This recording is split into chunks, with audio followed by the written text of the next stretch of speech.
வணக்கம். காலத்தின் குரல் நிகழ்ச்சியில் உங்களை சந்திப்பதில் மகிழ்ச்சி. தமிழக அரசியலில் ஒரு உச்சகட்ட பரபரப்பு நிலவிக் கொண்டிருக்க வேளையில் நாம் பேசிக் கொண்டிருக்கிறோம். நம்மோடு அமர்வில் அஇஅதிமுகவின் திரு கலைராஜன், திமுகவின் கவிஞர் மனுஷபுத்திரன், காங்கிரஸ் கட்சியின் திரு பலராமன், பாரதிய ஜனதா கட்சியின் அரசகுமார் ஆகியோர் அரங்கில் இருக்கிறார்கள். தமிழக முதலமைச்சர் திரு ஓ பன்னீர்செல்வம் அவர்கள் ஆளுநரை சந்தித்திருக்கிறார். ஆளுநர் மும்பையிலிருந்து இன்று மதியம் திரும்பிய பிறகு தமிழக முதலமைச்சர் ஓ பன்னீர்செல்வம் அவரை சந்தித்திருக்கிறார். அவர் நல்லதே நடக்கும் என்று அந்த சந்திப்புக்கு பிறகு கூறியிருக்கிறார். தன்னுடைய ஆதரவு சட்டமன்ற உறுப்பினர்களுடைய கையொப்பங்களோடு அஇஅதிமுகவின் பொதுச் செயலாளர் சசிகலா அவர்களும் ஆளுநர் மாளிகையில் ஆளுநரை சந்தித்து ஆட்சி அமைக்க உரிமை கோரியிருக்கிறார். ஆளுநர் என்ன முடிவெடுத்தார் என்று ராஜ்பவனிலிருந்து, ஆளுநர் மாளிகையிலிருந்து அதிகாரபூர்வமான அறிவிப்பு எதுவும் வரவில்லை. எந்த நேரத்திலும் அவர் முடிவை தெரிவிக்கலாம் என எதிர்பார்க்கப்படுகிறது. அந்த முடிவு எதுவாக வேண்டுமானாலும் இருக்கலாம். சட்டப்படி அவர் என்ன செய்ய வேண்டும் என்கிற வரம்புகள் சில இருக்கின்றன. அவர் முன்னால் இருக்கக்கூடிய வாய்ப்புகள் என்ன? அதே வேளையில் சட்டத்தில் அவருக்கென்று, ஆளுநருக்கென்று சில பிரத்யேக உரிமைகள், டிஸ்கிரிஷன் சொல்லப்பட்டிருக்கின்றன. அவை என்னவாக போகின்றன? அந்த உரிமைகளை அவர் எவ்வாறு பயன்படுத்த போகிறார்? நல்லதே நடக்கும் என்று முதலமைச்சர் ஓ பன்னீர்செல்வம் அவர்கள் சொல்லக்கூடிய நல்லதே என்பதற்கு என்ன பொருள்? நாம் தொடர்ந்து பேசலாம். திரு மனுஷபுத்திரன், ஒரு இடைவேளைக்கு பிறகு, ஒரு அரசியல் அக்யூசியேஷன்ஸ்லாம் வந்த பிறகு ஆளுநர் சென்னை திரும்பி இருக்கிறார். இப்போ ஆளுநர் எப்படிப்பட்ட ஒரு முடிவை எடுக்க வேண்டும் அப்படின்னு நினைக்கிறீங்க? சட்டப்படியான, அதே சமயத்தில் ஒரு நம்பகத்தன்மை வாய்ந்த ஒரு ஆட்சியை உருவாக்குவதற்கான ஒரு முடிவை ஆளுநர் பல்வேறு யதார்த்தங்களை கணக்கில் எடுத்துக்கொண்டு செய்ய வேண்டும் என்பதுதான் எங்களுடைய ஒரு விருப்பம். ஏனென்று கேட்டால், இப்பொழுது இருக்கக்கூடிய ஒரு சூழலில் பல்வேறு விதமான சந்தேகங்களும் கேள்விகளும் தொடர்ந்து முன்வைக்கப்படுகின்றன. உதாரணமாக, சசிகலா அவர்களை முதலமைச்சராக தேர்ந்தெடுத்து அவர்கள் அந்த சட்டமன்ற உறுப்பினர்கள் பெற்றிருக்கக்கூடிய கடிதங்கள் என்பது இப்பொழுது சந்தேகத்திற்குரியதாக மாறியிருக்கிறது. ஏனென்றால் இப்பொழுது அவர்களிடம் 135 பேர் கடிதம் கொடுத்தார்கள். அதில் இப்பொழுது 6-7 பேர் ஓபிஎஸ் அவர்கள் பக்கம் இருக்கிறார்கள். இன்னும் எம்எல்ஏக்கள் அமைச்சர்களுடைய கட்டுப்பாட்டில் அல்லது ஆளும் கட்சியினருடைய தலைவர்களுடைய கட்டுப்பாட்டில் இருக்கிறார்கள். அவர்கள் சுதந்திரமாக முடிவெடுக்க முடியவில்லை என்கிற சூழல் இருக்கிறது. அப்படிப்பட்ட ஒரு சூழ்நிலையில் சட்டபூர்வமான ஒரு ஆட்சி, ஒரு சட்டபூர்வமான ஒரு பிரதிநிதித்துவம் உள்ள ஒரு ஆட்சி தமிழகத்தில் இருக்க வேண்டும் என்பதுதான் எங்கள் விருப்பம். அந்த விதத்தில் பார்க்கிற போது, நீங்கள் அடிப்படையில் இதில் நாம் வெறுமனே எண்ணிக்கைகளை மட்டும் அடிப்படையாக கொள்ளாமல் நடைமுறையில் இருக்கக்கூடிய பல்வேறு விஷயங்களை கணக்கில் எடுத்துக்கொண்டு ஆளுநர் ஒரு முடிவெடுக்க வேண்டும். ஒவ்வொரு சட்டமன்ற உறுப்பினரும் உளப்பூர்வமாக அவர் சசிகலா அவர்களுக்கு ஆதரவு தெரிவிக்கிறாரா என்பதை உறுதிப்படுத்துவது ஆளுநருடைய கடமை என்பதுதான் எங்களுடைய கருத்து. அது ஆளுநர் ஒவ்வொருவருடைய கடிதத்தையும் உளப்பூர்வமாக தந்தார்களா அப்படின்னு சொல்லி, ஏனென்றால் முதலமைச்சராக இருக்கக்கூடிய ஓபிஎஸ் அவர்களே நான் வற்புறுத்தி ராஜினாமா செய்ய வைக்கப்பட்டேன் என்று சொல்லி இருக்கிறார். ஒரு முதலமைச்சருடைய நிலையை இப்படி இருக்கிற பட்சத்தில் ஒரு சட்டமன்ற உறுப்பினருடைய நிலை எப்படி இருக்கும் என்பதை நம்மளால் கற்பனை செய்ய முடிகிறது. ஆகவே இப்பொழுது ஆளுநரிடம் கொடுக்கப்படுகிற கடிதங்கள் என்பது அது எந்த விதத்திலும் அது நம்பகத்தன்மை வாய்ந்ததில்லை என்பதுதான் என்னுடைய கருத்து. ஆளுநரிடம் தரப்பட்ட கடிதத்திற்கு நம்பகத்தன்மை குறைவு. எனவே அந்த சட்டமன்ற உறுப்பினர்கள்ட்ட மீண்டும் அழைத்து, நீங்க தான் கொடுத்தீங்களா, நீங்க இந்த தலைமையை ஏற்றுக்கொள்கிறீர்களா அப்படின்னு சொல்லி ஆளுநர் பர்சனலா கேட்கணும். அதை உறுதி செய்த பிறகுதான் அவர் அடுத்த முடிவுக்கு போகணும் அப்படின்ற வாய்ப்பை சொல்றீங்க.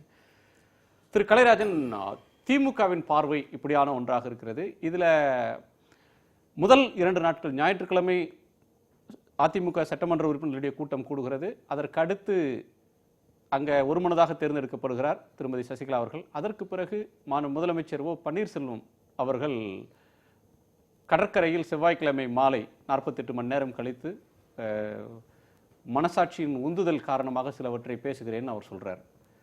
இப்போ மனுஷபுத்திரன் அவர்கள் சொல்வது அப்படின்ற ஒன்று, அதற்கு முன்னுதாரணங்கள் இருக்கின்றனவா?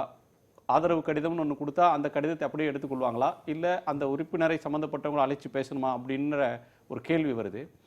இப்போ ஒரு பிரத்யேகமான சூழ்நிலை வந்திருக்கிறது. ஏனென்றால் ஓ பன்னீர்செல்வம் அவர்கள் ரிவோல்ட் செய்திருக்கிறார். தான் சொன்னதை நிர்பந்தத்தின் பேரில் நான் சொல்ல வைக்கப்பட்டேன், விலகினேன், கட்டாயப்படுத்தப்பட்டேன் அப்படின்னு சொல்றார். இந்த சூழல்ல கவர்னர் ஒவ்வொருவரையும் சந்தித்து கேட்டு பர்சனலா அவர் திருப்தி அடைந்த பிறகு செய்யணும் பதவி பிரமாணத்தை அப்படின்ற கருத்தை திமுக முன்வைக்கிறது. உங்க கருத்து என்னதுல? ஆட்டுக்கு தாடி எதற்கு, நாட்டுக்கு எதற்கு ஆளுநர் பதவி என்று கேட்ட பேரறிஞர் அண்ணாவினுடைய வழிவந்தவர்களா திமுககாரர்கள்? அண்ணாவை ஏமாற்றியவர்கள். திமுககாரர்கள் ஒரு மாநில சுயாட்சியை கொண்டு வருவோம் என்று சொன்னவர்கள் ஆளுநர் எப்படி வேண்டுமானாலும் நடவடிக்கை எடுக்கலாம் என்று சொல்கிற போது, அதுவும் திமுக சொல்கிற போது மாநில சுயாட்சியை வலியுறுத்தி பேசுகிறோம் என்று ஒவ்வொரு பொதுக்குழுவிலும் செயற்குழுவிலும் அவருடைய செயல்படாத தலைவர். அந்த உலகத்திலேயே தனிநபர் தாக்குதலுக்குள்ள போக வேண்டாம், விவாதம் வராது, கருத்துக்களை பேசுவோம். கலைராஜன் அவர்கள் ஆட்சிக்கு எப்படி வந்தார், ஜெயலலிதா அவர்கள் எப்படி வந்தார், பேச வேண்டியிருக்கும். கலைராஜன், அதாவது அவர் சொன்ன கருத்தை கவர்னருடைய ரோல், அவருக்கு சட்டபூர்வமாக சில பொறுப்புகள் இருக்கின்றன. சொல்ற கவர்னர் என்கிற ஒரு பதவி இருக்கிற போது அந்த ரோல் என்பதை அவர் பயன்படுத்த வேண்டும். கவர்னர் வேண்டுமா வேண்டாமா என்பது வேறொரு பிரச்சனை. நான் முதல்ல ஒரு வேண்டுகோள் வைக்கிறேன், சட்டபூர்வமான பொறுப்புகள் இருக்கின்றன. நான் தொடக்கத்திலே ஒரு வேண்டுகோள் வைக்கிறேன். நாம் கருத்துக்களை பேசலாம், தனிநபர் விமர்சனம், தனிநபர் தாக்குதலுக்குள்ள போக வேண்டாம். நீங்க கருத்துக்கு வாங்க. கருத்துக்கள் இருந்தால் தானே பேசுவாங்க. கருத்துக்கள் இல்லை என்று சொல்வதற்கு இவருக்கு என்ன அதிகாரம் இருக்கிறது? அதாவது கவர்னருடைய ரோல் பத்தி பேசினா தனிநபர்களை பத்தி எனக்கு தெரியும் வரலாறு. இவரை பொறுத்தவரைக்கும் இவருக்கு வரலாறு தெரியாது, இவருக்கு அரசியல் நாகரிகம் யாருக்கு அரசியல் நாகரிகம் தெரியாது? எனக்கு அரசியல் நாகரிகம் தெரியாது. நீங்க கேட்ட கேள்வி என்ன? அதுக்கு அவர் சொல்ல ஒரு நிமிஷம் நிதானம் காக்குங்க. ஒரு பெரிய இல்ல ஒரு நாம எந்த மாதிரியான ஒரு சூழல்ல நாம பேசிட்டு இருக்கோம்னு நினைக்கிறேன். படிச்சவன் தான் எனக்கு சட்டம் தெரியும். நான் உங்களை இதே கலைஞர் அவர்களை, கருணாநிதி அவர்களை சட்டமன்றத்திலே 10 ஆண்டு காலம் நானும் பார்த்திருக்கிறேன். அவர் வந்து ஆட்சிக்கு இருந்தாலும் மட்டும் வந்தவர் பார்த்திருக்கிறேன், அதுக்கு ஆட்சிக்கு இல்லாத போதும் பார்த்திருக்கிறேன். இன்றைக்கு இருக்கிற பிரச்சனையை பேசுவோம், பழைய வரலாறுகளுக்குள்ள போனேன். நான் கேட்கிறது இல்ல, ஒரு நிமிஷம் ஸ்பெசிபிக்காவின் வழி வந்தவர்கள் திரு கலைராஜன் நீங்க சொல்றீங்க மாநில சுயாட்சி கேட்டவர்கள் மாநில சுயாட்சியினுடைய அத்தனை விஷயங்களையும் மத்திய அரசு ஒப்படைத்து விட்டு அவருடைய மண்டிட்டு கிடக்கக்கூடிய இவர்கள் மாநில சுயாட்சியை பற்றி மாநிலத்தினுடைய உரிமைகளையே மத்திய அரசு எதிலெல்லாம் பேப்பரை ஈட்டுகிறதோ அதிலெல்லாம் கையெழுத்து நான் உங்க சுற்றுல நீங்க பேசுங்க. நான் உங்க சுற்றுல கேள்விக்கு அவர் பதில் சொன்னால் அவதூறு செய்தால் நான் குறுக்கிடதான் செய்வேன். அவதூறு செய்தால் நான் குறுக்கிடுவேன். கொஞ்சம் நிதானம். விவாதத்தை தவறான இடத்துக்கு கொண்டு போவது அவர்தான். இல்ல நான் பார்க்கிறேன். நான் உங்க சுற்றுல உங்களுடைய கருத்தை சொல்லுங்க, மறுங்க. அவர் வேற இடத்துக்கு போகாது. தயவு செஞ்சு நான் குறுக்கிடுவேன். இல்ல நான் அப்படி பேசினா அவர் பேச முடியாது. நான் குறுக்கிட்டே இருப்பேன். அவர் பேசினா நான் உங்கள்ட்ட விட 10 மடங்கு நான் குறுக்கிடுவேன். நீங்க நியாயமா பேசினா நான் நியாயமா தான் பேசுறேன். அவ்வளவுதான். நான் வந்து 10 வருஷம் பேரவையில் இருந்து கருத்துக்களை நான் என்ன சொல்றேன், ரெண்டு பேரும் ஒத்துழைங்க. கருத்தை வலியுறுத்தி பேசுகிற ஒரு தலைவர்கள் தான் சொல்றேன். சரி ரைட். நான் திமுகவோட மாநில சுயாட்சி பற்றி உங்களுக்கு வேற ஒரு விமர்சனம் இருக்கு. சரி, நான் உங்களை கேட்கிறது, அவர்கள் வாயிலிருந்து இப்படி கருணாநிதி டிஸ்கிரிஷன் சாரி ஒரு ஆளுநர் வந்து மெஜாரிட்டி எம்எல்ஏக்கள் எங்களிடத்தில் இருக்கிறார்கள். சரி, மெஜாரிட்டி எம்எல்ஏக்கள் யாரிடத்தில் இருக்கிறார்கள் என்பதை பார்த்து அவர்களைத்தான் ஆட்சி அமைக்க வேண்டும். இதுதான் இது ஒரு முன்னுதாரணமாக இருந்திருக்கிறது. அப்படி ஆட்சி அமைக்க வேண்டும் என்கிற நிலை வருகிற போது இன்றைக்கு 131 பேர் 4 பேர் அங்கே போயிருக்கிறார்கள் சொல்கிறார்கள். அப்போ 131 பேர் இருக்கிற அதிமுகவை சேர்ந்து எங்களுடைய பொதுச் செயலாளர் சின்னம்மா அவர்களை அழைத்து வந்து தான் இன்றைக்கு முதலமைச்சராக பதவியேற்க வைக்க வேண்டும் என்பதுதான் இன்றைக்கு ஆளுநர் எடுக்க வேண்டிய நல்ல நிலைப்பாடு. இதுல ஒரே ஒரு சந்தேகம் என்னன்னா, இல்ல நான் உங்களுக்கு நீங்க சொன்ன கருத்துல இருந்து நான் கேட்கிறேன். ஒரு பாயிண்ட், மிக பெரும்பான்மை இருக்குதுன்றீங்க, அதுல மாற்று கருத்து இல்லை, நீங்க கடிதம் கொடுக்குறீங்க. ஆனால் அதுல எழுப்பக்கூடிய கேள்வி வந்து முன்மொழிந்தவர் இன்றைக்கும் மாற்றி பேசுகிறார். அது 136 பேர்கள்ல ஜெயலலிதா அவர்கள் நீங்களா 135 சட்டமன்ற உறுப்பினர்கள்ல முன்மொழிந்த திரு ஓ பன்னீர்செல்வம் இன்றைக்கு நான் கட்டாயத்தின் பேரில் சொன்னேன்னு தன்னுடைய கருத்தை நிலைப்பாற்றி மாற்றுகிறார். அந்த பெரும்பான்மை கடிதம் அப்படின்றது ஒன்று இருந்தாலும் அந்த கடிதம் கட்டாயத்தின் பேரில் வாங்கப்பட்டதா அப்படின்னு சொல்லி ஆளுநர் கேட்கணும் அப்படின்ற கேள்வியை முன்வைக்கிறாங்க. இல்லை, கட்டாயத்தின் பேரில் வாங்கப்பட்டது இல்லை என்பது முழுமையாக நான் மறுக்கிறேன். கட்டாயத்தில் வாங்கப்பட்டதா கிடையாது. சரி, ஏன்னா இவர் தான் முதல்ல அம்மாவினுடைய பேரை, சின்னம்மாவினுடைய பேரை முன்மொழிந்தவர். யார்? இந்த ஓ பன்னீர்செல்வம் தான். இவரே சொல்லிவிட்டு என்னை வந்து மிரட்டிட்டாங்கிறாரு, மிரட்டி வாங்கினாங்கிறாரு. ஒரு முதலமைச்சர் இருக்கிறவர் அவரை வந்து யாரையும் மிரட்ட முடியுமா? ஆக ஒரு 2 பேர் சேர்ந்து மிரட்டிட்டாங்கிறதுனால நான் பயந்து நான் இப்படி கையெழுத்து போட்டு வந்துட்டேன், இப்போ நான் பேசுகிறேன் அப்படின்னு சொன்னால் இவர்கிட்ட நாட்டை கொடுத்து என்ன ஆக போகுது? நாட்டு மக்களை எப்படி காப்பாற்ற போகிறாரு? நாட்டில் எவ்வளவோ பிரச்சனை வரப்போகுது. சரி, ரெண்டு பேருக்கு மட்டும் 2 பேர் மட்டும் கொடுத்தது ஜெயலலிதா அவர்கள். அப்படி இருந்தால் நீங்க ஜெயலலிதா அவர்கள் தான் அப்படி இருக்கும்போது அவர் முடிவு தப்பா? இவர் நான் திமுக பத்தி பேசுறேனா? நான் திமுக பத்தி பேசுறேனா? இப்ப நான் பன்னீர்செல்வத்தை பத்தி பேசிட்டு இருக்கேன். சரி, இவருக்கு ஏன் சரி இப்ப ஏதாவது முதலமைச்சராக வேண்டாம்னு சொல்லி எடுத்துட்டீங்க. கேள்வி கட்டாயம் அப்படின்ற ஒரு கேள்வி. இதுல வந்து கையெழுத்துல வந்து கட்டாயப்படுத்தி யாரையும் வாங்கவில்லை. சரி, இன்றைக்கு அவர்களாகவே விருப்பப்பட்டு இந்த இயக்கத்திலே இவர்கள் தான் பொதுச் செயலாளராக இருக்கிறார்கள். இவர் தான் பொதுச் செயலாளராக அம்மா ஆக்கப்பட்ட போது நேரடியாக வந்து இதே பன்னீர்செல்வம் தான் சின்னம்மாவை போயஸ் கார்னருக்கு அழைத்து நீங்கள் பொதுச் செயலாளராக இருக்க வேண்டும் என்று கொடுத்து அவரிடத்தில் ஆசீர்வாதம் வாங்கியவர் இந்த பன்னீர்செல்வம் தான். சரி, அது எல்லாமே அதற்கு பிறகு முதலமைச்சராக இருக்கணும்னு சொன்னவர் இவர் தான். அது அது அது நிறைய சம்பவங்கள் இது நடந்திருக்கிறது. நேற்றைக்கு இருந்த சூழல் இன்று இல்லை, காலையில் இருந்த சூழல் மாலையில் இல்லை அப்படின்ற மாதிரி நிறைய பொலிட்டிக்கல் ஹேப்பனிங்ஸ் திடீர்னு நடக்கிற ஒரு காலத்தில் நம்ம இருக்கிறோம். இந்த மாதிரியான காலத்தில் வாழும்போது இன்றைக்கு நடந்த ஒரு முக்கியமான நிகழ்வு அப்படின்றது ஆளுநரை சந்தித்தது. இன்னைக்கு அன்றைக்கு முன்மொழிந்தார், அதற்கு அடுத்த நாள் வழிமொழிந்தார் அப்படின்ற கட்டத்தை தாண்டி இன்றைக்கு அந்த குரல்ல மாற்றம் இருக்கு, ஏற்றுக்கொள்ள முடியாது, போராடுவேன்னு சொல்றாங்க. இந்த சூழல்ல உங்களை கேட்கிறது, ஆளுநரிடம் நீங்க பெரும்பான்மை இருக்கிறது, பெரும்பான்மை இருக்கக்கூடிய கட்சியின் தலைவரை அவங்க ஆட்சி அமைக்க அழைக்க வேண்டும், அது சட்டத்தினுடைய விதி, ஆளுநர் அதை பின்பற்ற வேண்டும் அப்படின்னு உங்க தலைமை எதிர்பார்க்கிறது, விரும்புகிறது, அது உரிமைன்னு சொல்றீங்க. அந்த பெரும்பான்மை உறுப்பினர்கள் மீது ஒரு முடிவு திணிக்கப்பட்டது, அவங்க விரும்பிதான் இதை செய்தார்களான்னு கேட்கணும்ன்ற கேள்வி. இதுல ஒன்றும் கம்பல்ஷனே கிடையாது. சரி, அவர்களே விருப்பப்பட்டு கையெழுத்து போட்டு நாங்கள் சின்னம்மா தான் நாட்டினுடைய முதலமைச்சராக வர வேண்டும், அம்மாவுக்கு பிறகு அவங்க தான் இருக்க வேண்டும் என்று சொல்லி எல்லா சட்டமன்ற உறுப்பினர்களும் விரும்பித்தான் கையெழுத்து போட்டு கொடுத்திருக்கிறார்கள். சட்டமன்ற தேர்தல் உச்சத்தில் இருந்த கட்டத்தில் இருந்த அனலை விட இன்றைக்கு இருக்கக்கூடிய அனல் அப்படின்றது அரசியல் அரங்கில் ரொம்ப அதிகமாக இருக்கிறது. இன்றைக்கு இந்த நிமிடத்தில் திமுகவுடைய செயல் தலைவர் திரு மு.க. ஸ்டாலின் அவர்கள், தமிழக சட்டமன்ற எதிர்க்கட்சி தலைவர், இப்போது ஒரு அறிக்கையை வெளியிட்டிருக்கிறார். அதில் துணை பொதுச் செயலாளர்கள் ஒருவரான திருமதி சுப்புலட்சுமி ஜெகதீசன் அவர்கள் முதலமைச்சர் ஓ பன்னீர்செல்வம் அவர்கள் ஆட்சி அமைக்க திமுக ஆதரவு அளிக்கும் என்று அளித்த பேட்டி திமுகவுக்கு உடன்பாடு இல்லாதது. தற்போது தமிழகத்தில் நிலவும் அசாதாரண சூழ்நிலையில் திமுக எடுக்க வேண்டிய நிலை குறித்து தலைவர், பொதுச் செயலாளர் ஆகியோர்தான் உரிய நேரத்தில் ஆலோசனை நடத்தி முடிவெடுப்பார்கள். இதற்கிடையில் கழக நிர்வாகிகள் யாரும் இது மாதிரியான முறையில் கருத்துக்களை வெளியிடக்கூடாது அப்படின்னு சொல்லியிருக்கிறாரு. அது ஒரு தகவலுக்காக. அது சுப்புலட்சுமி ஜெகதீசன் அவர்கள் மாலையில் கோபிச்செட்டிப்பாளையத்தில் சத்தியமங்கலத்தில் ஒரு கருத்தை சொல்லியிருந்தார்.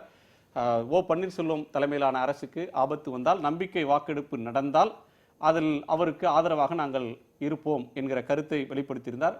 மாலையில் அவரே மறுத்தார். இப்போது கட்சியின் செயல் தலைவர் மு.க. ஸ்டாலின் அவர்கள் மறுத்திருக்கிறார்கள்.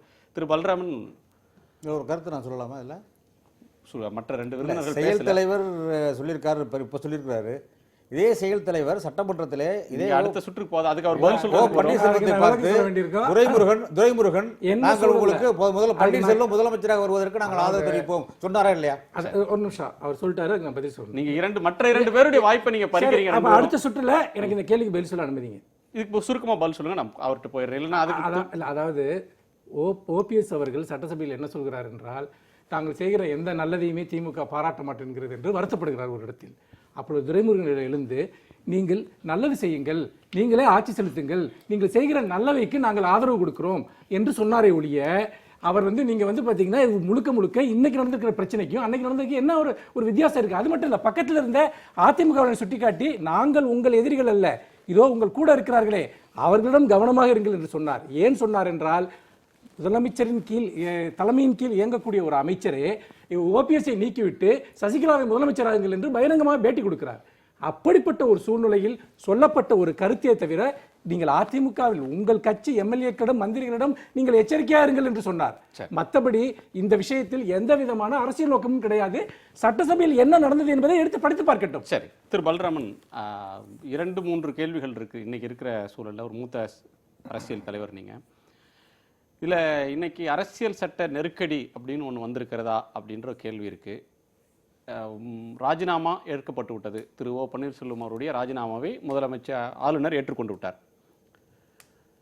மாற்று ஏற்பாடுகள் செய்யப்படும் வரை நீங்களும் உங்கள் தலைமையிலான அமைச்சரவையும் தொடர்ந்து செயல்படுங்கள் அப்படின்னு அவர்களை கேட்டுக்கொண்டிருக்கிறார். இன்றைக்கு முதலமைச்சர் ஒரு இடத்துல இருக்கிறார், அவருடைய அமைச்சரவை என்பது இல்லை. அமைச்சரவை முதலமைச்சரோட இல்லை, அமைச்சரவை வேறொரு இடத்துல இருக்கு. எனவே கவுன்சில் ஆஃப் மினிஸ்டர்ஸ், முதலமைச்சர் தலைமையிலான அமைச்சரவை அப்படின்றது இன்னைக்கு இயங்குதா? இன்னமும் எவ்வளவு இதே மாதிரியான அரேஞ்ச்மெண்ட் போகலாமா, இதை அனுமதிக்கலாமா அப்படின்ற கேள்வி ஒன்று வருது. இன்னொன்று, அவர்கள் இருவர் பேசியதிலிருந்து இருக்கக்கூடிய சாராம்சம், பெரும்பான்மை இருக்கிறது, பெரும்பான்மையை அவர்கள் ஏற்றுக்கொள்ள வேண்டும் சொல்றார். பெரும்பான்மையில் ஒருவர் திரு ஓ பன்னீர்செல்வம், அவர் விலகினார். இரண்டாவது நடந்த அதிமுக சட்டமன்ற கூட்டத்தில் பங்கேற்ற திரு சண்முகநாதன் இரண்டாவது முறை போய் கலந்து கொண்டு விட்டு திரும்ப போகும்போது நேற்றைக்கு தன்னுடைய நிலைப்பாட்டை மாற்றிக்கொண்டு விட்டார்.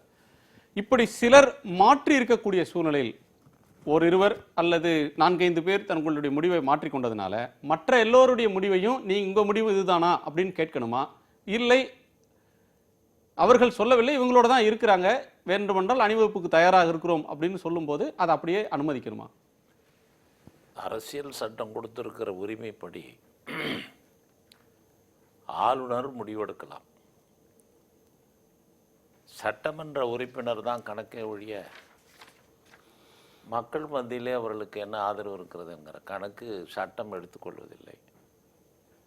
சட்டமன்ற உறுப்பினர்கள் சேர்ந்து கை தூக்கினால் யாரை வேண்டுமானாலும் முதல்வர் ஆக்கலாம் என்பதுதான் நடைமுறை. ஆனால் யாரை வேண்டுமானாலும் என்பதற்கு முன்னாலேயே இந்த கை தூக்குகிற சட்டமன்ற உறுப்பினர் இருக்காங்க இல்லையா, 131 127 ஆச்சு அல்லது 125 ஆச்சுன்னு சொன்னால் அதில் ஒன்று குறைந்தால் கூட சந்தேகப்படுவதற்கு ஆளுநருக்கு உரிமை உண்டு. குறையவே இல்லை என்றாலும் அதில் சந்தேகப்படுவதற்கு அவருக்கு உரிமை உண்டு. அரசியல் சட்டம் சொல்கிறது, சட்டப்படி சட்டமன்ற உறுப்பினர் கை தூக்கி ஆதரவு தெரிவித்து தீர்மானம் நிறைவேற்றி தந்ததற்கு பின்னால் அதில் கவர்னர் கேள்வி எழுப்பக்கூடாது என்றும் இருக்கிறது. ஆனால் கவர்னர் கேள்வி எழுப்பலாம்னு இருக்கு. எப்பன்னா ஏதோ ஒரு சந்தேகம் அவருக்கு தனிப்பட்ட முறையில் வந்தால், ஆகவே அந்த சந்தேகத்தை எழுப்பினா அது எல்லாத்தையுமே அவர் கலைக்கிறதுக்கு உண்டான நிலையும் இருக்குது. இப்போ நடந்திருக்கிற விஷயத்தில் 131 குறைஞ்சி போச்சு, பலவந்தமாக என்னிடத்தில் கையெழுத்து வாங்கினார்கள் அப்படின்னு ஒரு முதலமைச்சராக இருக்கிறவர், காபந்து அரசின் பொறுப்பில் இருக்கிறவர் சொல்லியிருக்கார். அப்படி என்றால் கவர்னருக்கு மேலும் பொறுப்புகள் அதிகமாகிறது. அப்போ அரசியல் சட்ட நெருக்கடியே இங்கே வருகிறது. லாண்ட் ஆர்டர் பிரச்சனையும் வருகிறது, சட்டம் ஒழுங்கு பிரச்சனையும் வருகிறது. ஆக ஒரு முதலமைச்சராக இருப்பவருக்கு பாதுகாப்பு இல்லையா? ஏன் அவர் அப்படி வற்புறுத்தப்பட்டார் அல்லது மிரட்டப்பட்டார் என்றெல்லாம் கவர்னர் எடுத்துக்கொள்ளலாம். எடுத்துக்கின்னு அவர்கள் ஒரு முடிவுக்கு வருவதற்கு காலம் தாழ்த்தலாம். கையெழுத்து போட்டு ஏற்கனவே கொடுத்திருந்தாலும், நாங்கள் 130 பேருக்கு 31 பேர் கையெழுத்து போட்டிருக்கிறோம், அதனால் இதை ஏற்றுக்கின்னு இன்னார முதலமைச்சராக நீங்கள் பதவி பிரமாணம் செய்து வைக்கலாம் என்ற கேட்கிற உரிமையோடு இவர்கள் கேட்டிருந்தாலும், அரசியல் சட்டம் தந்திருக்கிற உரிமைப்படி அது இருந்தாலும், அது எனக்கு திருப்தி அளிக்கவில்லை என்று அதை தள்ளிவிட்டு ஒரு புதிய நிலையை உருவாக்குகிற தன்மையும் ஒரு ஆளுநருக்கு உண்டு. இப்போ இந்த 2 பேருக்கு மத்தியில் ஒரு முதலமைச்சராக இருக்கிறவரே என்னை மிரட்டி கையெழுத்து வாங்கினார்கள் என்று சொல்லுவதும் திருப்தி அளிக்கவில்லை. இல்லை, அவரே சொல்றாரு, நான் மிரட்டப்படவில்லை, உங்களை யாரும் மிரட்டினாங்க அப்படின்னு கேட்கிறார். மிரட்டப்படலை, நிர்பந்திக்கப்பட்டேன்னு சொல்றாரு. அப்படியான கட்டாயத்துக்கு ஆளானேன்றார். சரி, மிரட்டல்ன்ற சொல்ல அவரே ஒரு நேர்காணல்ல விளக்கிக்கிறார். சரி, மிரட்டல் விட்டாரு, ஆனால் நிர்பந்தம் அது என்ன நிர்பந்தம்னு தெரியல. அதனால எப்படியோ ஒன்று இருக்கு. ஆனால் இவரும் எல்லாத்தையும் ஒத்துக்குன்னு எல்லாருக்கும் நன்றியும் சொல்லிட்டார். ஜனாதிபதிக்கு நன்றி சொல்றாரு, பிரதமருக்கு நன்றி சொல்றாரு, மற்றவங்களுக்கும் நன்றி சொல்லி அவருடைய பாட்டை முடிச்சுக்கிட்டு இப்போ ஒரு புதிய நிலையை அவர் எடுத்திருக்கிறாருன்னு சொன்னால் அங்கேயும் ஒரு சந்தேகம் வருகிறது. இவர்கள் எழுதி கொடுத்து தீர்மானம் போட்டு கொடுத்திருப்பதிலேயும் சந்தேகம் வருகிறது. இந்த 2 சந்தேகத்தையும் தீர்க்க வேண்டிய அரசியல் சட்ட பொறுப்பு ஆளுநரை சார்ந்தது. அந்த ஆளுநர் சரியான ஒரு முடிவை எடுக்க வேண்டுமானால் காலம் தாழ்த்தித்தான் அவர் எடுப்பார். இன்று 1 நாள் 2 நாளில் அவர் பண்ண முடியாது. அந்த அம்மா மேலே வழக்கு வருது. திரு பல்ராமன், வழக்கு வருகிறது, தீர்ப்பு வருகிறது அப்படின்றதுக்காக அவர் காத்திருக்கலாமா? இன்றைய தேதியில் கொடுக்கும்போது அவருக்கு தகுதி இருக்கிறதா அப்படின்னு பார்க்கணுமா? இல்ல, சட்ட தடை இருக்கான்னு பார்க்கணுமா? இல்ல, இப்போ வழக்கு வரும் வரை பார்த்திருக்க வேண்டும் அப்படின்னு. இப்போ தடை இல்லாம இருக்கலாம். ஆனா ஒரு ஆளுநருடைய பொறுப்பு என்பது ஒரு ஆட்சி ஸ்திரமாக இருக்குமா, அது மக்களுக்குரிய ஜனநாயக ரீதியான சட்டப்படியான ஆட்சியாக தொடருமா என்கிற பார்க்குற கடமை அரசியல் சட்டப்படி அந்த ஆளுநருக்கு உண்டு. ஆகினால் இன்னைக்கு எல்லாரும் சேர்ந்து சொன்னாலும் அதில் சந்தேகப்படுகிற அவருடைய மனசுக்கு அவருடைய அறிவுக்கு தெளிவாக இது சரி என்று படுகிற வரை அவர் காலம் தாழ்த்தலாம். சரி, அந்த வகையில் காலம் தாழ்த்தலாம்னா அதுக்கு ஏதாவது அளவுகோல் இருக்கா? நீங்க காலம் தாழ்த்துறதுன்னு சொன்னா டிஸ்கிரிஷன் அப்படின்றது இருக்கு. ஆளுநருக்கு திருப்தி அடையும் வரை ஒரு முடிவெடுக்கிறதுக்கு பிரத்யேகமான உரிமை இருக்கிறது. காலம் தாழ்த்தலாம். காலம் தாழ்த்தலாம்னா சட்டத்தில் எந்த இடத்துலையும் 24 மணி நேரம் தாழ்த்தலாம், 48 மணி நேரம் தாழ்த்தலாம், மாதமே இல்ல, ஒரு மாதமே இல்ல, ஒரு எவ்வளவு நாள்னாலும் ஒரு காலம் தாழ்த்தலாம். அப்படி ஒரு மாநிலத்துல விட முடியுமா? அப்படி ஒரு மாநிலத்தில் வந்தால் அவருக்கு ஆளுநருக்கு கொடுத்துருக்கிற அதிகாரமே, அவங்களே நீங்கள் பல மாநிலத்தில் நடந்த விஷயத்தை நீங்கள் கொஞ்சம் கவனிச்சிங்கன்னாவே தெரியும், அது மேற்கொண்டு அவர் சஸ்பெண்ட் பண்ணி வைக்கிறதுக்கு கூட அவருக்கு எல்லா அதிகாரமும் இருக்குது. ஆனாலும் இப்போ இருக்கிற இந்த சூழலில் மக்கள் நினைக்கிற அல்லது அந்த கட்சியை சார்ந்தவர்கள் நினைக்கிற அளவுக்கு உடனடியான தீர்வு வருவதற்கு எந்த விதமான முடிவும் இல்லை. சரி, காங்கிரஸ் கட்சியின் சார்பில் இது நிலை என்ன அப்படின்னு சொன்னால், அது ரெண்டு சொல்லுவாங்க, சஸ்பெண்டட் அனிமேஷன். சட்டமன்றத்தை கலைக்கவும் போறதில்லை, செயல்படாமலும் நிறுத்தலாம். அப்படியான ஒன்றை நீங்க பரிந்துரைக்கிறீங்களா? இல்லை, நாங்கள் பரிந்துரைக்கல, இருக்கிற விஷயத்தை சொல்கிறேன். காங்கிரஸ் கட்சியை பொறுத்த மட்டும் அகில இந்திய காங்கிரஸ் கட்சி தெளிவாக சொல்லிடுது.